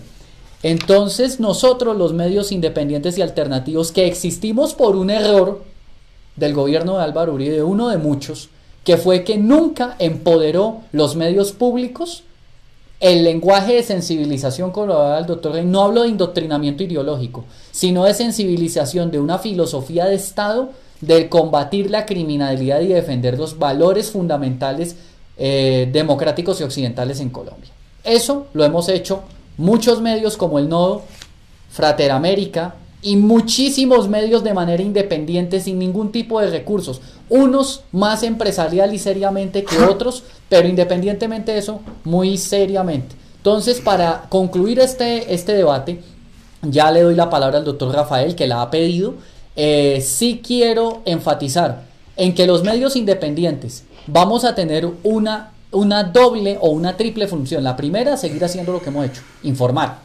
La segunda, hacer un control objetivo a todo lo que suceda en el gobierno, porque que seamos medios defensores de la democracia, antinarcosocialistas, de derechas, de centro derecha o como se les quiera llamar, no quiere decir que vayamos a ser defensores o complacientes con las cosas que estén mal en un gobierno, sea quien sea. Y lo tercero, que es ser parte del gobierno, no como burocracia o no detrás de, sino de aportar el conocimiento de las personas, de personas como las que están aquí y de muchos más que durante estos años han aportado al debate público y han mantenido la democracia, hicieron posible el triunfo del no en 2016, para que esas inquietudes de los colombianos se vuelvan planes de gobierno, se vuelvan proyectos productivos y se vuelvan realidad para todos los colombianos. Pienso yo que ese es el deber de nosotros como medios, de esta empresa, en el caso del nodo de Hub Media Networks, que es la empresa, y le doy la palabra al doctor Rafael Gómez. Uno de los retos que no da espera en este momento tampoco es, y quiero hacerle énfasis a los oyentes, es el tema económico. ¿Qué posición va a fijar el nuevo gobierno y a quién va a nombrar como ministro de Hacienda para resolver todos los problemas económicos que nos deja el gobierno de Juan Manuel Santos? Para mencionar algunos indicadores económicos, de los 36 o 40 indicadores económicos que llevamos en un observatorio económico, donde todos están en rojo. Los 40 indicadores económicos básicos, todos están en rojo. Todos son 40 en total. No, son muchos más. Cogí una muestra de 40 indicadores económicos y todos están en rojo. Crecimiento económico, el más bajo en los últimos años, a pesar que este año presentó una leve recuperación en el primer semestre, y ante lo cual el gobierno está sacando pecho frente a ello. Pero llevamos 8 años de contracción económica. A eso súmele una política expansiva del gasto fiscal, el cual se encuentra a niveles del 4.5% del Producto Interno Bruto, cuando nuestra regla fiscal dice que no debe superar el 3.5. Es decir, estamos un punto por encima de la regla fiscal, y el Banco de la República nunca mencionó el tema del gasto fiscal como tal. Entonces, quien llegue como ministro de Hacienda o el gobierno va a tener que fijar una posición frente al gasto fiscal. Y entonces, ¿qué va a suceder cuando el gobierno diga que vamos a tener que recortar gastos en el sector público? ¿Y cómo va a reaccionar toda esa masa sindical que ya está anquilosada dentro del sistema público económico del país como tal? Ahí hay un reto económico muy grande, y es el fijar desde el primer día en el discurso de oposición y mencionar las dificultades económicas que tenemos. Un desempleo cercano a los 2 dígitos. Por momentos superó el 10% en desempleo como tal. Lo van a dejar en 9.8, siendo uno de los más altos de América Latina como tal. Un déficit fiscal, una deuda cercana al 55% del Producto Interno Bruto como tal. 55% del Producto Interno Bruto como tal. Si el candidato Gustavo Petro quería reemplazar el petróleo y el carbón como modelo económico, y resulta que los ingresos por concepto de exportaciones siguen siendo de un 80% del petróleo y el carbón, y con los precios del petróleo como están, entonces en eso creería sí le hallaba la razón. Lo que le faltaba era estructura al discurso económico de Petro, en el sentido de que qué políticas económicas a nivel industrial y de campo vamos a hacer para reducir nuestra dependencia frente al tema del petróleo y no del se ha carbón. hecho nada a pesar de la crisis, ¿no? No se hizo A nada. pesar de la crisis. Los precios cayeron a niveles de 28, 20 dólares por barril en un momento dado, y por eso tenemos semejante déficit comercial. Nos dejan un déficit comercial gigantesco, pero gigantesco, con todos los países. Inversión extranjera en el país. La inversión extranjera, el ministro Cárdenas, el ministro más brillante del mundo, según Juan Manuel Santos, nos deja la inversión extranjera directa en los mismos niveles del 2010. Cuando lo recibieron, nos dejaron, Álvaro Uribe lo dejó en su pico de 14.000 millones de dólares. Nos lo deja en 12. sacando pecho el ministro de Hacienda por ese gran logro de dejarnos la inversión extranjera directa en ese nivel. Comercio exterior. El comercio exterior, ¿quiénes van a ser nuestros aliados en comercio exterior? Perdimos a Venezuela, perdimos la comunidad andina, tenemos a Perú, tenemos a Chile, que nos pueden servir como punta de lanza para el mercado asiático, pero seguimos exportando los mismos 20 productos desde la apertura económica de César Gaviria. No hemos logrado evolucionar en más productos como tal. Ahora están de moda los aguacates Hass que mencionaba Gustavo Petro, pero la producción de esos aguacates es casi igual de compleja que la palma de aceite. Es un cultivo supremamente complejo de desarrollo como tal. Y con problemas de ecología en México. Y con problemas de ecología muy grandes, muy fuertes. Claro. ¿Sí? Entonces, ¿cuál va a ser la política agroindustrial, la política económica? ¿Vamos a hacer una política expansiva al gasto o vamos a hacer una política contractiva del gasto? ¿Vamos a fomentar la inversión extranjera directa o vamos a reducir los impuestos a las compañías para que puedan generar más empleo como tal? ¿Cómo vamos a estimular el consumo? Porque en algunos momentos también se presentó el fenómeno inflacionario. En el año pasado llegamos a tener inflación del 6 al 7% por cuenta del paro camionero, como tal, por ejemplo, que fue una inflación estacionaria, pero que jalonó toda la inflación al final. Siempre, oiga este dato, siempre, cuando se fijaba la meta inflacionaria del Banco de la República, en los 8 años de Juan Manuel Santos, Giuseppe, nunca se cumplió la meta inflacionaria del Banco de la República. Al final siempre estuvo por encima. Y eso tiene un efecto en las tasas de interés. Hemos tenido tasas de interés de usura cercanas al 35%. Cuando usted mira sus extractos de tarjetas de crédito, usted ve que han habido intereses de usura cercanos al 35% como tal. Entonces, esos son retos económicos que no dan espera. Y cualquier medida va a terminar afectando a algún sector económico como tal. O varios. O a varios. Entonces, si Iván Duque dice en el discurso de posición que vamos a tener que reducir el gasto central del gobierno, ¿cómo van a reaccionar los sindicatos? Y ahí ya comienza el Cristo a padecer, porque ya sabemos cómo reaccionan los sindicatos cuando se les corta su mermelada oficial como tal. Entonces ese es un reto económico fundamental. Y los primeros indicios, que personalmente también tengo dudas más que preocupaciones, es a quién va a nombrar como ministro de Hacienda, de si la persona que suena como ministro de Hacienda es la más competente y adecuada como tal, porque una de las características que tienen los gobiernos socialistas es que nombran a personas incompetentes en sus cargos. Entonces tenemos a un ministro de Medio Ambiente que es médico, a una ministra de Comercio Exterior que no sabe nada de comercio exterior, María Lorena Gutiérrez, puede que sea queridísima a nivel personal, pero ella de comercio exterior no sabía absolutamente nada. A un ministro de Defensa que nunca ocupó un cargo en el sector de seguridad como tal. Entonces usted entiende por qué los fracasos de materia de orden público como tal. Y un tema que lo tiene que mencionar en el día de posición, y es ¿qué va a pasar con Timochenko? ¿Lo va a extraditar o no lo va a extraditar? Y con los demás. Santrich. Con Santrich. Y con los demás. ¿Cómo vamos a fijar? ¿Va a ser una posición débil, ambigua, o va a ser una posición firme en defensa de todos de nuestros intereses como tal? Entonces sí son unos retos muy grandes que no dan espera, y que yo creo que la gente lo que aspira es a tener esa firmeza que tuvo Álvaro Uribe en su primer gobierno, donde fijaba posiciones claras, donde fijaba posiciones contundentes frente a nuestro enemigo, entre comillas, como tal, como lo era el narcotráfico, y donde nunca dio su brazo a torcer. El problema de Iván Duque, que yo ya se lo he mencionado en varias ocasiones, es que utiliza una muletilla, en corrección de estilo se utilizan las muletillas, ¿sí? Que es la acotación del pero.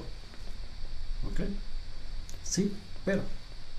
Entonces, cuando usted pone el pero en cualquier conversación, sí, no está tomando una condición. Entonces, yo te quiero mucho, Remy, pero si tú me sigues subando, yo me voy de la casa. ¿sí? Así, Pues, pero no así. Paz sí, yo- pero no así. yo apoyo el proceso de paz, pero no lo voy a volver a hacer trizas, pero le vamos a hacer unas modificaciones. ¿Lo apoya? ¿Le va a hacer modificaciones o qué? El proceso de paz va a ser una camisa de fuerza que quieran o no quieran. Eso sí no hay nada. Voy a cumplir con los acuerdos de La Habana, pero entonces vamos a hacerles unas modificaciones. No, es que lo que nosotros votamos fue en contra de los acuerdos de La Habana. En su totalidad. En su totalidad, no para hacerle unas modificaciones como tal. Eso va a ser Entonces, difícil, ¿no? entonces, No, ahí, no, es que- ahí usted ya comienza como a tambalear y usted dice, miércoles yo voté por Duque, pero tengo una cantidad de dudas en el interior, total. ¿no? De cómo es que va a fijar esas No, y posiciones hay una- en temas cruciales. Y en lo personal, en materia de economía y de comercio exterior, hay temas que no dan espera. Lo que dice yo, Jairo, la informalidad está llegando a niveles del 60%, Ray. Lo que usted ve en Transmilenio a diario es impresionante cómo se ha tomado la informalidad en un tema de vendedores ambulantes sumado al tema de la migración venezolana. Entonces vamos a fijar una posición clara y concreta desde el primer día con respecto al tema de Venezuela. Ahí. El 7 de agosto es claro. O vamos a seguir Ahí, siendo súper claro. ambiguos. Vamos a ser solidarios con el pueblo de Nicaragua, que está revuelto hace 2-3 semanas con Casi Nicaragua. un mes. Llevan más de 80 muertos y nadie ha dicho nada con respecto al tema del pueblo de Nicaragua. Y hay que ayudar a México. Hay que México ayudar está al a borde de... México está al borde. Argentina el otro Mire año. el caso de México. Tenemos que Mire ser- el caso de México, que a raíz de un desgaste institucional muy fuerte a nivel democrático como tal y económico, de un sistema corrupto y amoral por cuenta del anquilosamiento del PRI y del PAN en el poder durante tantos años en el poder, ahí la tiene servida en bandeja el señor Manuel López Obrador esta vez. En bandeja, porque la Donde- mayoría es por muy eso tarde. es que yo comenzaba esta Bastante introducción mayoría. diciendo Grande. que Iván Duque la tiene que sacar del estadio, porque de donde veamos un gobierno débil, en el 2022 tenemos una seria amenaza. Claro. Además que pues hay una cuestión que hay un resultado numérico electoral que enmarca la votación más alta de la historia de Colombia de elección democrática de presidentes. Pero voy a tomar el término del doctor Omar Bula, de las personas que no la vamos con el antinarcosocialismo, que la vamos con la institucionalidad, que la vamos con el Estado de Derecho y con la economía de mercado. Existen tendencias. Y las tendencias más duras, más radicales en cuanto a lo moral, en cuanto a los valores, perdimos 2 elecciones para que él llegara a esa elección. Tanto la interna del Partido Centro Democrático, su partido político que le dio la candidatura, como la de las diferentes tendencias que existen dentro, si se quiere usar esa denominación, del sector conservador de la nación, del sector que pretende el orden, y no hablo conservador de partido necesariamente, sino del orden, de una libertad mediada por el derecho. Eso de entrada, pues aunque ellos fueron mayoría y ganaron 3 veces, porque Duque ganó 3 veces 3 elecciones, ayer ganó la última, tiene que, primero que todo, antes que reunirse con la presunta reunión que quiere hacer Timochenko, antes que hacer conciliábulos con un nuevo Congreso donde hay 10 curules ilegítimas, tiene que hacer claridad con nosotros, los que hemos acompañado la institucionalidad, los que hemos acompañado la obra de gobierno y gestión de gobierno de Álvaro Uribe. Muchos de nosotros que votamos equivocadamente por Juan Manuel Santos en 2010, como fue mi caso, que yo ya era mayor de edad y voté en esa elección, fue la primera que voté en mi vida.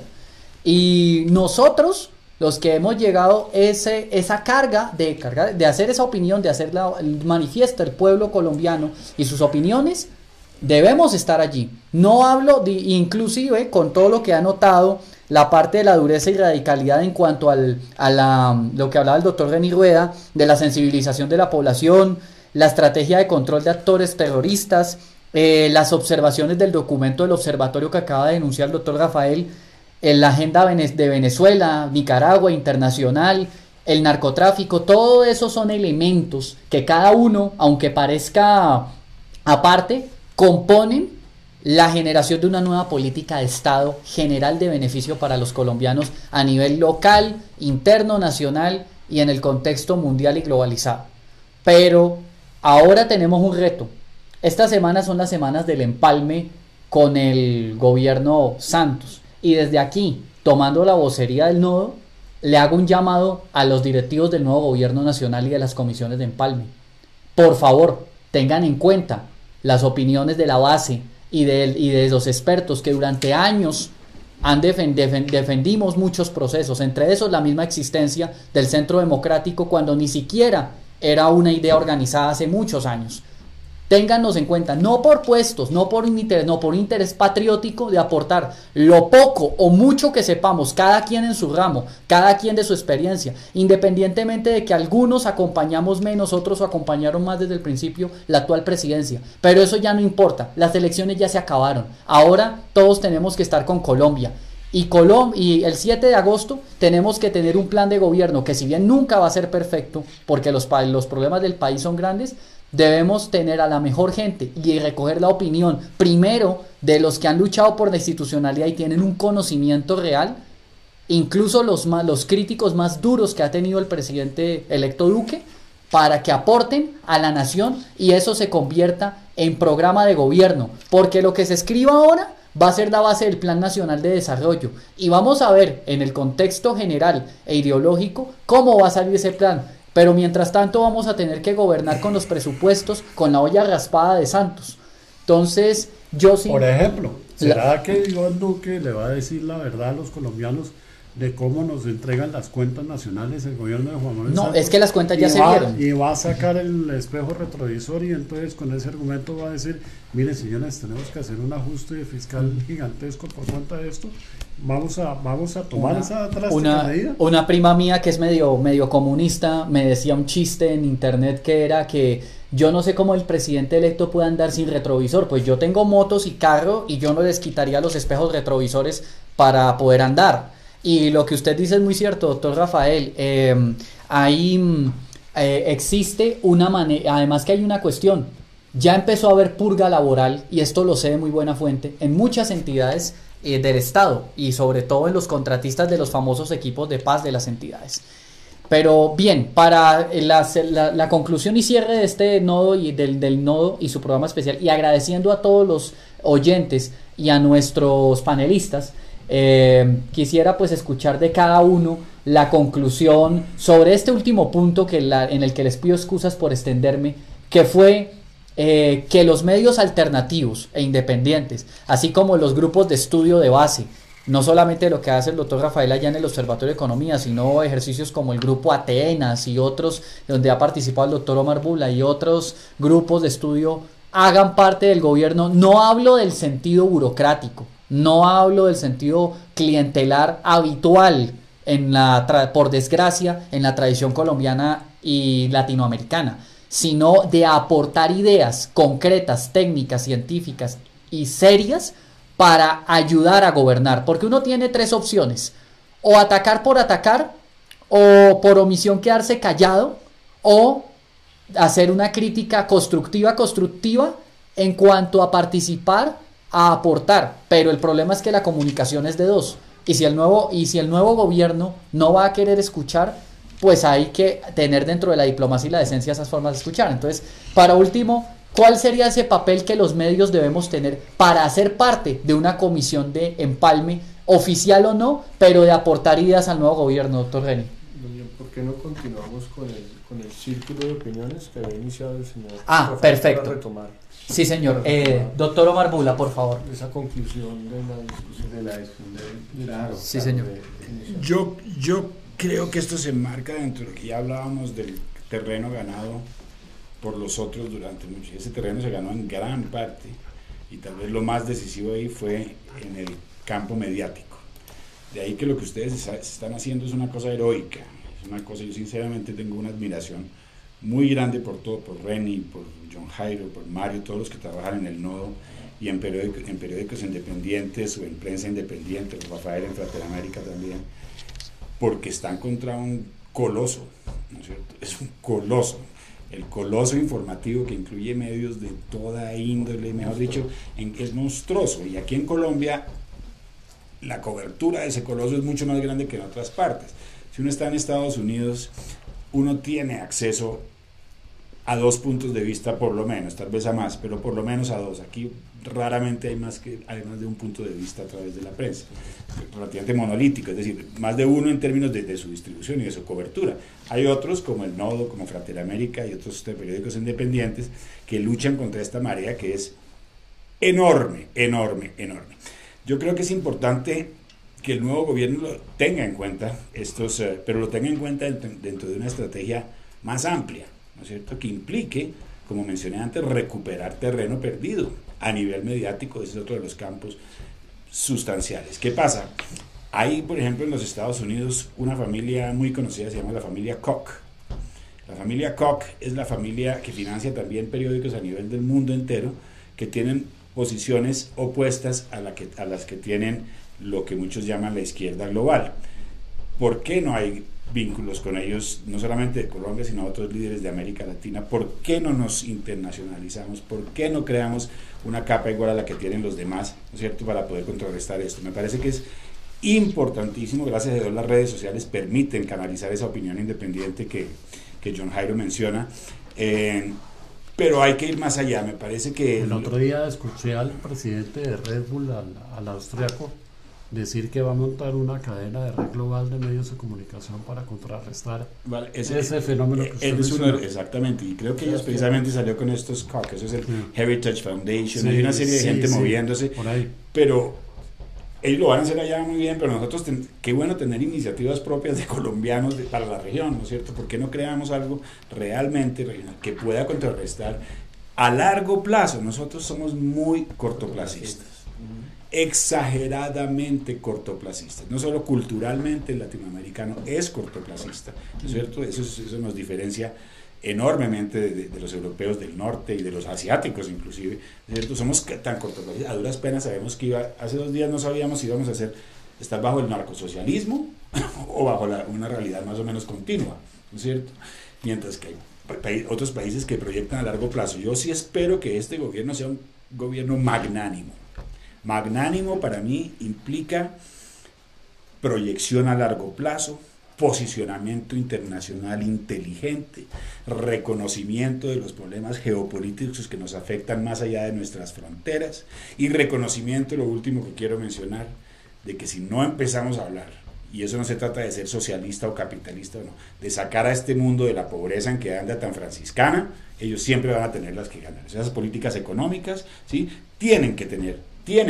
Aquí no se trata de ser socialista o no. Si uno tiene un país, ¿sí?, con unos niveles de pobreza que no han bajado, porque lo único que hizo Juan Manuel Santos fue mover el poste de la medición de la pobreza, ¿sí?, que no han bajado, eso se ha repetido, es el campo de cultivo de todos estos gobiernos, ¿no es cierto?, y tampoco ganamos. Y queremos progresar como país, ¿no es cierto?, queremos progresar como país. O sea que, sin tener que decir que utilizar la etiqueta socialista o izquierdista o derechista o no, hay un problema de pobreza, hay un problema de desigualdad, los coeficientes Gini de América Latina son los peores del mundo, ¿no es cierto? Y si no vamos a arreglar esto, entonces sigamos con esto y sigamos combatiéndonos cada 4 años con elecciones entre los mal llamados izquierdistas y también los mal llamados derechistas, porque esto ya se degeneró un poco toda esta terminología. Y sobre todo hay un término en inglés que a mí me encanta como suena, ¿no?, que se llama lack of vision. Esa falta de visión del pueblo latinoamericano, ahora que nos están llegando las imágenes del Mundial de Rusia y las imágenes de las ciudades donde se juega el Mundial, y usted dice, bueno, pero ¿dónde estaba ese comunismo prosoviético de la generación que nosotros vivimos? En 25 años se levantaron. De la Guerra Fría, en 25 años, los principales indicadores económicos de Rusia, con una población de 150 millones de habitantes, y tienen el 5% de desempleo. Es decir, Rusia tiene el mismo desempleo de población económicamente activa que nosotros, teniendo 145 millones de habitantes. Es decir, se dedicaron a producir bienestar y riqueza a su población, y aquí seguimos con unos discursos dogmáticos totalmente de modé, como dicen en francés, totalmente desfasados de lo que estamos viendo como realidad. Y una idea de centralismo absurdo. Absurdo, total. Entonces, sí hay que hacer un gran esfuerzo en ese tema ideológico como tal, Giuseppe. Así es. Yo creo que Bueno, ustedes hablaron bastante, ustedes, ¿no? Dijeron Sí, bastantes cosas. A mí Ustedes. no me dejan hablar mucho en la casa. entonces- No. Ah, bueno. Y como dicen en el Congreso, te regalo mis minutos. Pero bien, el análisis de ustedes es muy, muy completo, ¿no? A mí no me dejaron mucho, creo que Reni no nos dejaron mucho, Reni. Yo quiero cerrar apoyado lo que decía John Jairo y lo que acaban de decir, sobre todo lo que dijiste tú del tema de los medios. Yo me voy a referir a un problema de fondo que yo creo que es una preocupación latente y creo que de todos aquí en la mesa y de muchos que nos están viendo y escuchando, y es el problema latente de la libertad de expresión asociado al nuevo entorno del mundo tecnológico que estamos viviendo. Ojo, quiero ser muy específico en ese punto. Creo que tenemos serios problemas. Yo que he estado pues en el mundo de la tecnología durante más de 20 años, ¿sí? Y veo que el mundo ha cambiado drásticamente. Ha cambiado del cielo a la tierra. En términos de difusión de información, en términos de aceptación de información y también, ¿por qué no?, en términos de veracidad de información. Porque ahora, pues, si en la década de los 80 y los 90 nuestro problema es dónde consigo la información, en qué biblioteca voy, ahora el problema es diametralmente opuesto y es cuál de todas esas informaciones es cierta. Y bajo esa premisa me preocupa mucho, por ejemplo, que en algún momento espero que podamos hacer un programa Aquí vamos específico a seguir. de eso. Aquí vamos a seguir. Dejo la puerta abierta y es el tema de todo lo que tiene que ver con la potestad y poder que tienen hoy en día las corporaciones, específicamente de las redes sociales, en prohibir o no ciertos contenidos. Yo creo que hay que empezar por ahí. Fue el debate que le hicieron a Facebook ahorita, ¿no? Claro. Y eso está permeando, ese mismo problema está permeando en nuestros países. Ese problema de información, del banning, el prohibir cuentas, el cerrar cuentas, no solamente a nivel de los seguidores de Trump, ya eso se está viendo acá. Varias personas que conozco, incluyéndome, hemos sido varias veces bloqueadas dentro de Twitter y contenidos asociados a ciertos portales web que no están siendo permitidos divulgar a través de Twitter, y va a ser eso. Eso para mí es un problema muy grave. Y ese problema desencadena en lo que tú mencionaste, Omar, y es el tema de cómo se contrarresta el otro lado, porque además pareciera que el otro lado tiene injerencia en asocio con estas plataformas de Twitter para decir qué contenido va y qué contenido no va del otro lado. Y eso para mí es una alerta de bandera roja, ese problema. Porque si no solucionamos ese problema, que ahí sí ya no es problema, digamos, de ingeniero de mi resorte, ya sería un problema jurídico pesado, asociado al uso de la tecnología, a la aceptación del uso de la tecnología, porque eso es lo que está pasando. Cuando ustedes, les comentaba offline del micrófono, antes del programa, que cuando ustedes instalan Facebook o Twitter en su teléfono o en su computadora o crean una cuenta, pues ustedes están aceptando unas condiciones que la mayoría no nos leemos, es cierto, pero que ahí está plasmada una nueva legislación del uso de esa tecnología. Ustedes están sometiendo al uso, a las condiciones de uso de esa plataforma, y muchas de esas cláusulas que ellos colocan ahí, lastimosamente, los países no se han dado cuenta que están por fuera o no compaginan mucho con lo que es la constitución del país, ¿sí? Ese es un problema serio que hay que mirar y que yo creo que el gobierno entrante tiene que mirar con pinza, porque cada vez la libertad de expresión está siendo más y más amenazada. Ese es uno de los puntos que yo quería colocar sobre la mesa. El segundo punto que quiero colocar sobre la mesa es el tema de la educación, que es el que ustedes hablaron de importante del ministro de Economía, es importante el ministro de Defensa, ¿verdad? Pero yo creo que si la gran mayoría o buena parte de esos 8 millones de votos que fueron para la izquierda, tenemos que analizar muy de cerca qué está pasando con la educación en Colombia. Sí, ¿y quién, en ¿Sí? manos de quién está? Y en manos de quién está esa educación. ¿sí? No quiero colocar en este momento nombres sobre la mesa. Me gustaría que ese también podría ser otro programa específico sobre eso. Podemos hablar mucho de eso. ¿Sí? Que aquí prácticamente, doctor Giuseppe, perdón por interrumpir, prácticamente aquí de facto vamos a hacer una comisión de empalme de facto extraoficial frente a las preocupaciones del pueblo colombiano, que incluso aquí, con el perdón antes de concluir, una persona, una oyente, Mari Reyes, a través de nuestra red en Facebook, nos escribe el siguiente comentario: por favor, por el bien de Colombia, ustedes deben de hacerle llegar estos comentarios completos al doctor Uribe y al doctor Duque para su análisis y compartirlo por los medios hablados escritos para conocimientos de todo el pueblo colombiano. Claro, y ahí es donde cumple un factor fundamental, que este tipo de debates se sigan haciendo, y estoy seguro que el director de este medio, Mario Penagos, estará de acuerdo en hacerlo. Continúe, doctor Giselle. Gracias, Jairo. El otro tema que me parece preocupante es la educación. Entonces tenemos que analizar muy bien. 8 millones de votos. Yo entro en cualquiera de las universidades de élite de este país y es impresionante. No voy a hacer nombre, no voy a acusar a nadie, pero todas. O sea, no, por Petro. ¿Y por qué? Entonces las excusas son, perdónenme la expresión, las excusas son muy banales. Yo en ese sentido, déjame decir una cosa porque se me hace interesante. Esa cuestión de medios y de educación, yo creo que, yo no sé si la idea haya surgido en otra parte, pero yo creo que en la era de la información, que se volvió la era de desinformación, desde los colegios hay que enseñar una materia que se llama criterio de medios, o el criterio para los jóvenes hay que entregarles los criterios para que entiendan los medios.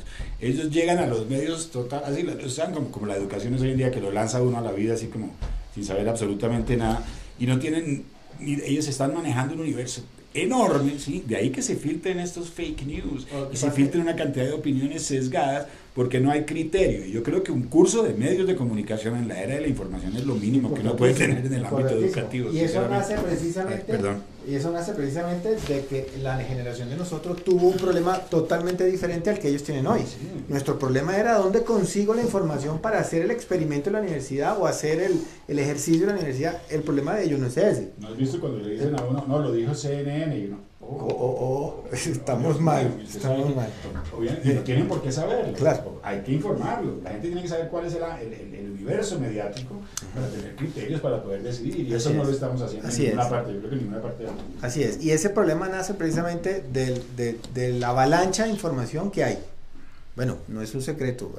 ¿Ustedes saben cuántas páginas web hay en el mundo? 1.200 millones. No. Ese es el universo, ese es el universo al cual tienen acceso sus hijos cuando manejan. No las visitas. Ese es el universo, ese es el universo del mundo al cual tienen acceso, por ejemplo, sus hijos cuando cogen una tablet en su casa. 1.200 millones. Es decir, hay 6.000 millones de habitantes, hay 1.100 millones de páginas. Hay 1.200 millones de páginas. 2 por cada persona en el hay mundo. 4.500. Hay 4.500. ¿Cómo sería esa edición? Una cada 5.200 a 6.000, 1.5. O sea, le tocan una página por cada 5 habitantes. Hay 4.500 millones de personas conectadas a internet hoy. Y sin embargo no encontré el partido de Inglaterra-Túnez. Pues sí, terrible. Pero lo regañaron por gritar gol en su edificio. No. Le van a dar el consejo, le van a mandar una carta. Por Por favor, no grite fuerte. tan duro mañana. Es una catarsis necesaria. No, pero mañana esperamos que no grite, que grite igual para Colombia, ¿no? Entonces, vamos a ganar. Sí, claro. Entonces la gran pregunta para cerrar el tema de educación es, ¿qué vamos a hacer para sensibilizar a estos jóvenes que aprendan a digerir la información, que aprendan a discernir siquiera esa información, porque hoy no lo están haciendo, es un hecho. Y el voto de esos 8 milloncitos que están por ahí de Petro, la gran mayoría son jóvenes, ojo. Y esos jóvenes crecen, y esos jóvenes van a ser los directores de las próximas empresas. Y jóvenes de estratos 4, alto. 5, 6. Por eso ¿no? te estoy diciendo, esos van a ser los próximos gerentes, los próximos directores, los próximos CEOs. Entonces, eso hay que tenerlo mucho ojo. mucho ojo, porque eso ya lo hemos vivido en otros países. Y por último, una cosa que voy a dejar ahí es, no sé qué posición va a fijar el nuevo gobierno sobre, por ejemplo, algunas injerencias que yo he visto de la iglesia, por ejemplo, en el tema político, que la iglesia, por favor, se dedique a cultivar el espíritu y los buenos ciudadanos. El espíritu, no el espíritu del acuerdo de paz. No, ese no. El espíritu humano. ¿Sí? Eso sería otra interrogante muy importante para mí, porque ya está Vox Populi, que en Nicaragua, en Venezuela, en Colombia, pues la injerencia es flagrante, inclusive en algunas partes del acuerdo de paz.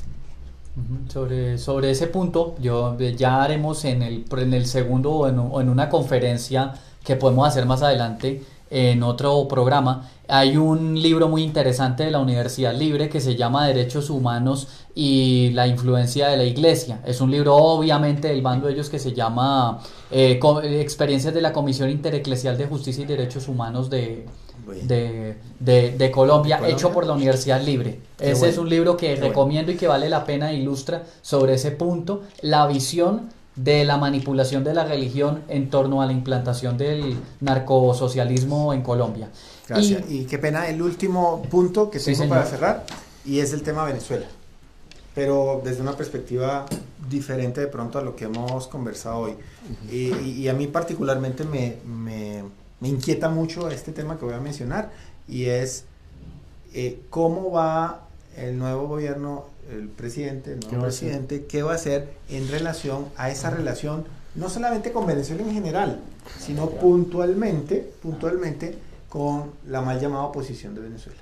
Porque he visto, lastimosamente tengo que decirlo, tanto del gobierno actual como de la oposición actual,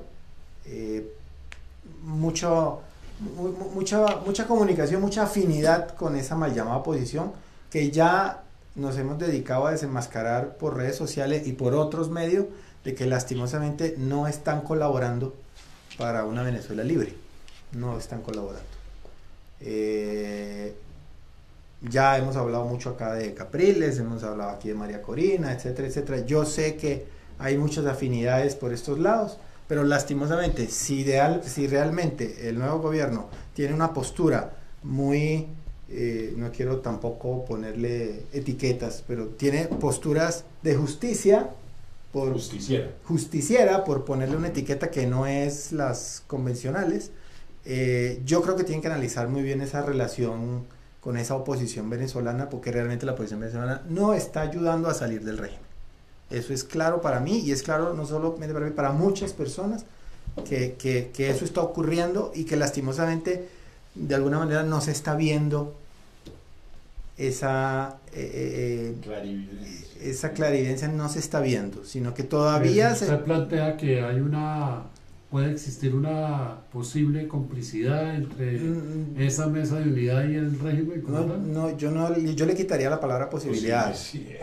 Es cómplice. Son cómplices. Sí, son cómplices. Y por eso es que no ha pasado nada. Y por eso que nunca pasa nada. Y aparte de eso, hay unos elementos adicionales que no vale la pena mencionar acá, que están en la jugada, y que evidentemente, en mi opinión, en ese camino nunca se va a poder salir airosamente. Y por eso también creo que en parte la administración Trump se ha quedado un poco con los brazos en alto en acciones, porque insisto, y cierro con lo que dije al comienzo, no está viendo aliados. Perdona, la última cosa de Trump, es que tú lo mencionaste. Trump sí va a llegar a Venezuela. ¿Seguro? Yo estoy seguro. No, yo también. Lo que pasa es que en el eje, yo lo mencioné, en el eje del mar estaban Norcorea, Irán y Venezuela. En prioridad. En términos de riesgo, un análisis de riesgo, sin duda alguna Norcorea iba a ser el primero por la posesión del arma nuclear. Y había que actuar. En términos de riesgo e intereses, hay mucho más intereses en Medio Oriente, ¿no es cierto? Y la posibilidad nuclear por detrás también. O sea que es cosas en orden. Acaba de terminar un summit en Singapur con los coreanos. Ya se pronunció con la cuestión iraní, y hay que acordarse que están vinculadas las tres cosas, ¿no es cierto? Norcorea hacía test balísticos para Irán. Si no autoriza Norcorea, Irán ya no los puede hacer. Irán quiere hacer lo mismo con Venezuela. Hay un eje muy claro ahí. O sea que yo sé que no han tomado, pero fíjate, si no hubiera hecho ciertas cosas. ¿Qué tal que no hubiera pasado lo de Santrich? ¿Qué tal que la DEA, lo de Santrich?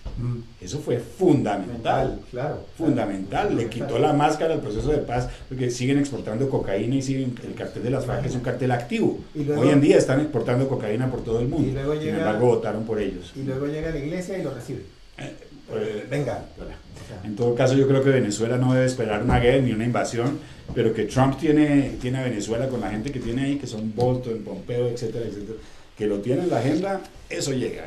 Tal vez no con la fuerza que viene, porque él tiene también. Ojalá cuando llegue no tomen interlocutores a esos tradicionales. Definitivamente, estoy de acuerdo contigo. Porque ahí sí, digamos, sería otra vez un retroceso. Bueno, muchas gracias.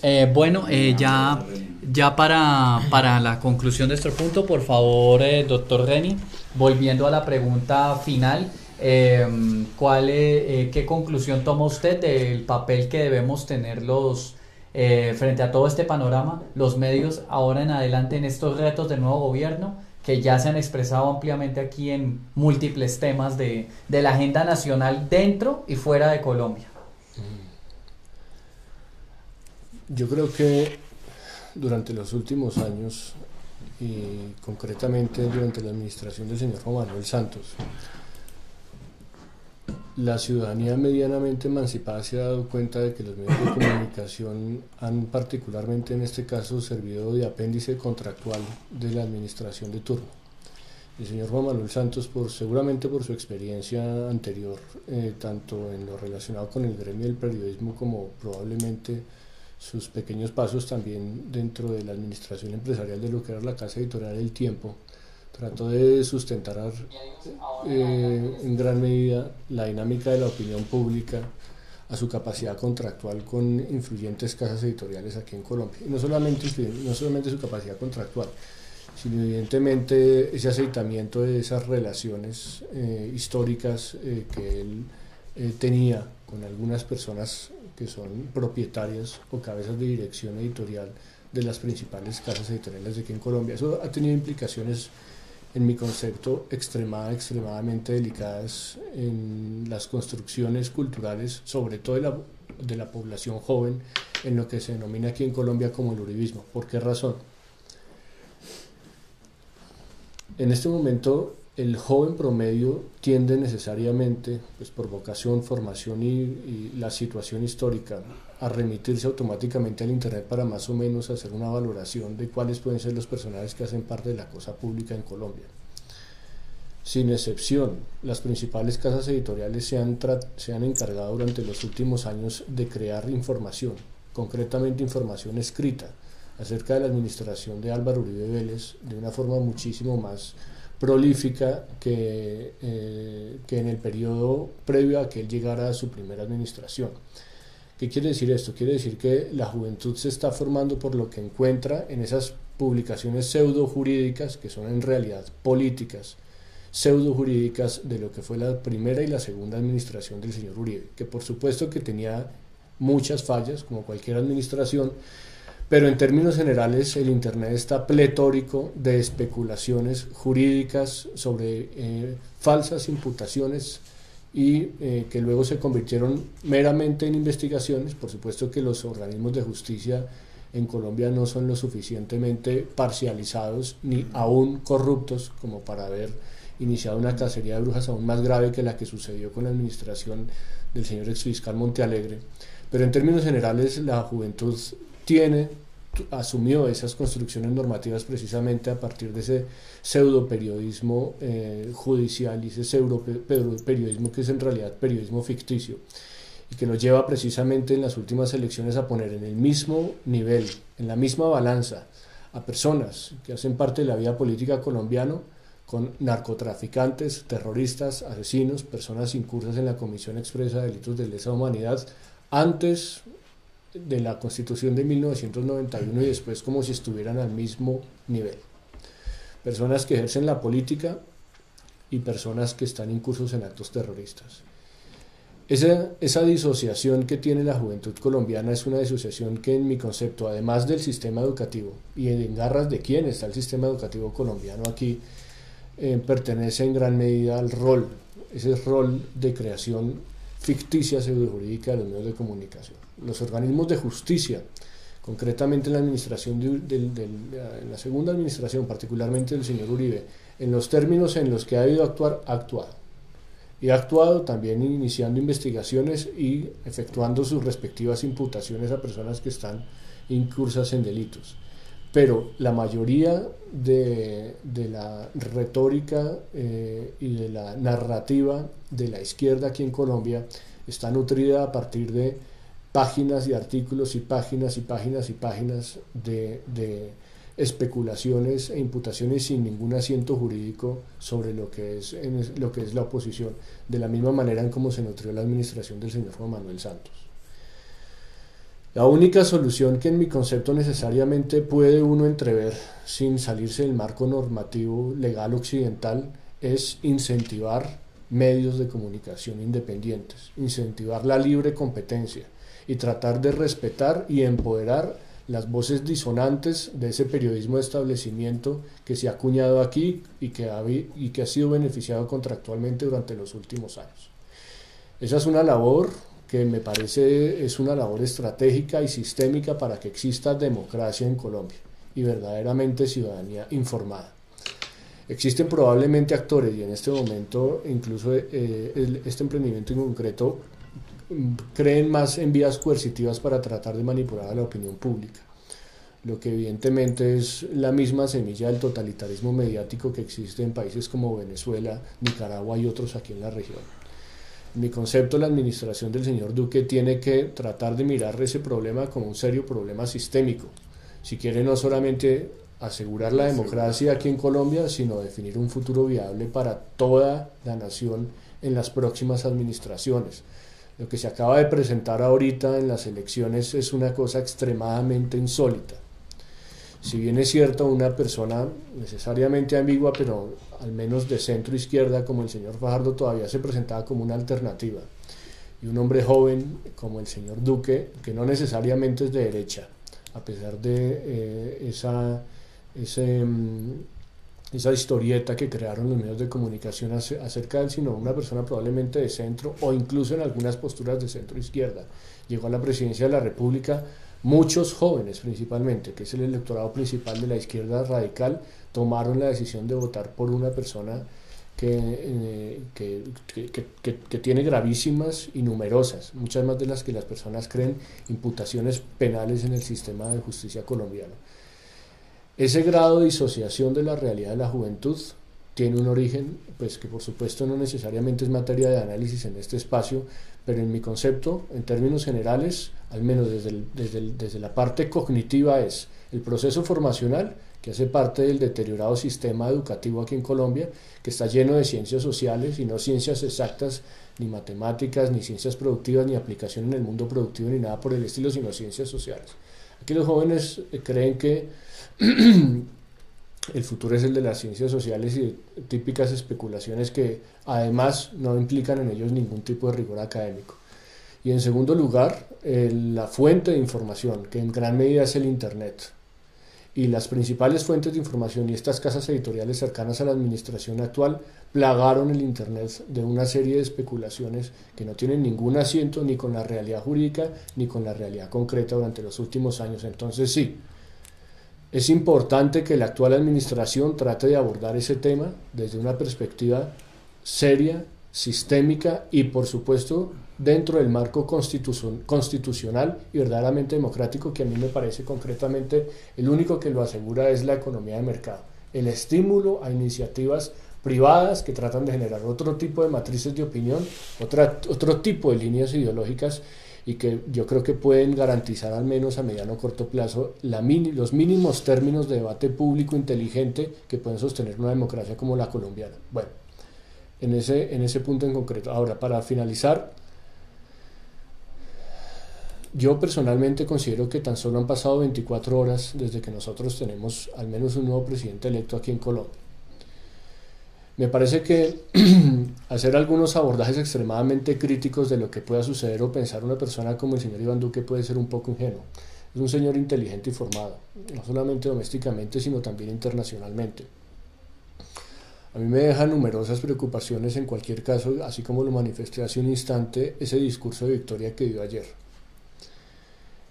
Pero es evidente que por todos los temas que nosotros hemos conversado aquí, a mí particularmente me parece importante que desde ya, desde esta misma semana, el señor inicie un proceso de sensibilización de lo que se le viene a Colombia y la región a partir del 7 de agosto. No puede esperar.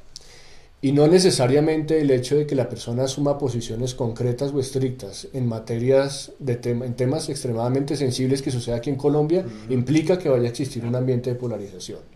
El señor es un señor inteligente que yo estoy seguro que puede abordar esos temas de una forma decente, lógica y exigente de la ciudadanía colombiana. Me parece, insisto, que la situación es extremadamente delicada. Yo creo que hacer algunos abordajes extremadamente críticos con tan solo 24 horas de tener un presidente electo en Colombia es aún muy temprano. Está en mi concepto rodeado de una persona, y particularmente como su mano derecha, de una persona que es extremadamente capaz, que es la señora vicepresidenta Marta Lucía Ramírez, y con muchísima experiencia en la gestión pública, en temas que tienen que ver tanto con el comercio, hasta el otro lado, que es el tema de orden público, y su cartera de defensa. Pero yo creo que si no se presenta eso de la forma más inmediata, al menos en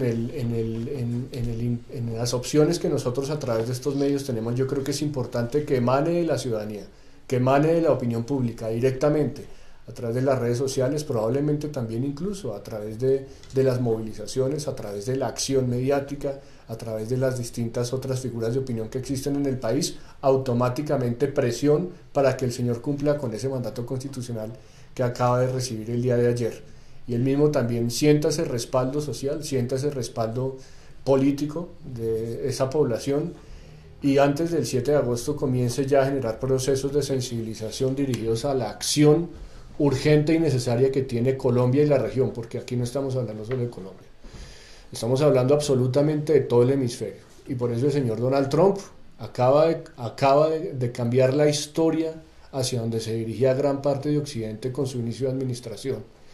Y necesariamente, si el señor Duque no se quiere quedar a la cola del futuro, que en este momento está tratando de pelear toda su configuración geopolítica en Eurasia, en Europa, aquí en Latinoamérica y demás, tiene que abordar una alineación, en mi concepto, necesaria y naturalmente con los intereses de Estados Unidos, que son los mismos intereses hemisféricos de todo el continente americano, para dejar la otra configuración geoestratégica a nivel geográfico, también tratando de solucionar sus propias ecuaciones en Asia y probablemente en Eurasia. Pero aquí América completa, desde Canadá hasta Tierra de Fuego, tiene que tratar de alinearse en un proyecto hemisférico que supere estos procesos totalitarios que se han descompuesto durante 60 años en la región, y que muchas personas creen que pueden haber vivido con un cadáver ahí 50, 60 años descomponiéndose sin que no se hubiese infectado la cultura, la sociedad, la economía, el sistema educativo y demás. Entonces nosotros tenemos en este momento 3, 4, 5 cadáveres descomponiéndose, sobre los cuales, en mi concepto, la única manera que tiene la administración entrante de solucionar es no solamente adoptar una agenda doméstica, sino necesariamente alinearse con una administración que, en mi concepto, en este momento está haciendo, con sus limitaciones también, con sus limitaciones, la administración del señor Trump, pero en cualquier caso está asumiendo, está haciendo una interpretación válida de lo que es el momento histórico y el momento político de todo el hemisferio. Entonces, más o menos esa es en este momento mi lectura frente al tema. Finalmente, y siendo ya faltando 5 minutos para las 7 de la noche, le agradecemos a todos nuestros espectadores y a nuestros oyentes a través de nuestras redes sociales y en nuestro canal de YouTube, y que hayan acompañado este debate ya de casi 2 horas. Hace mucho tiempo que no teníamos el placer de reunir diferentes puntos de vista, conocimientos y experiencias, ahora con mucho más sentido, para cooperar desde una parte propositiva, constructiva, positiva, pero también con firmeza y con vehemencia de las necesidades del pueblo colombiano y de Latinoamérica, con respecto a la institucionalidad y la democracia, por parte de todos ustedes, doctor Reni, doctor Giuseppe, doctor Omar, Doctor Rafael, muchas gracias por venir. Esperamos seguirlos teniendo aquí y que esa idea de que este medio cumpla esta función social, al menos antes del 7 de agosto, de ser como esa comisión de empalme, y pongo a consideración de ustedes, si continuamos haciendo con regularidad estos debates, y no solo que se queden en los debates y en la cuestión de la transmisión, sino que, como nos decía la oyente que nos escuchó y que nos hizo el comentario, que estas inquietudes a través de un documento técnico debidamente marcado por nuestro medio y por los autores de estas propuestas se lleven y se presenten como al nuevo gobierno como unas propuestas con la mayor humildad, pero también con el mayor conocimiento de causa de muchos puntos de vista de lo que necesita el pueblo colombiano para volver a comenzar, y sobre todo la democracia en América Latina, que tiene tantas esperanzas en nosotros. Agradezco mucho a ustedes, a los panelistas, a nuestro público. Bajo la dirección general de Mario Penagos, despedimos esta emisión y les deseamos que tengan una muy buena noche y nos vemos en una próxima oportunidad. Hasta luego. Hasta luego. Luego. Hasta luego.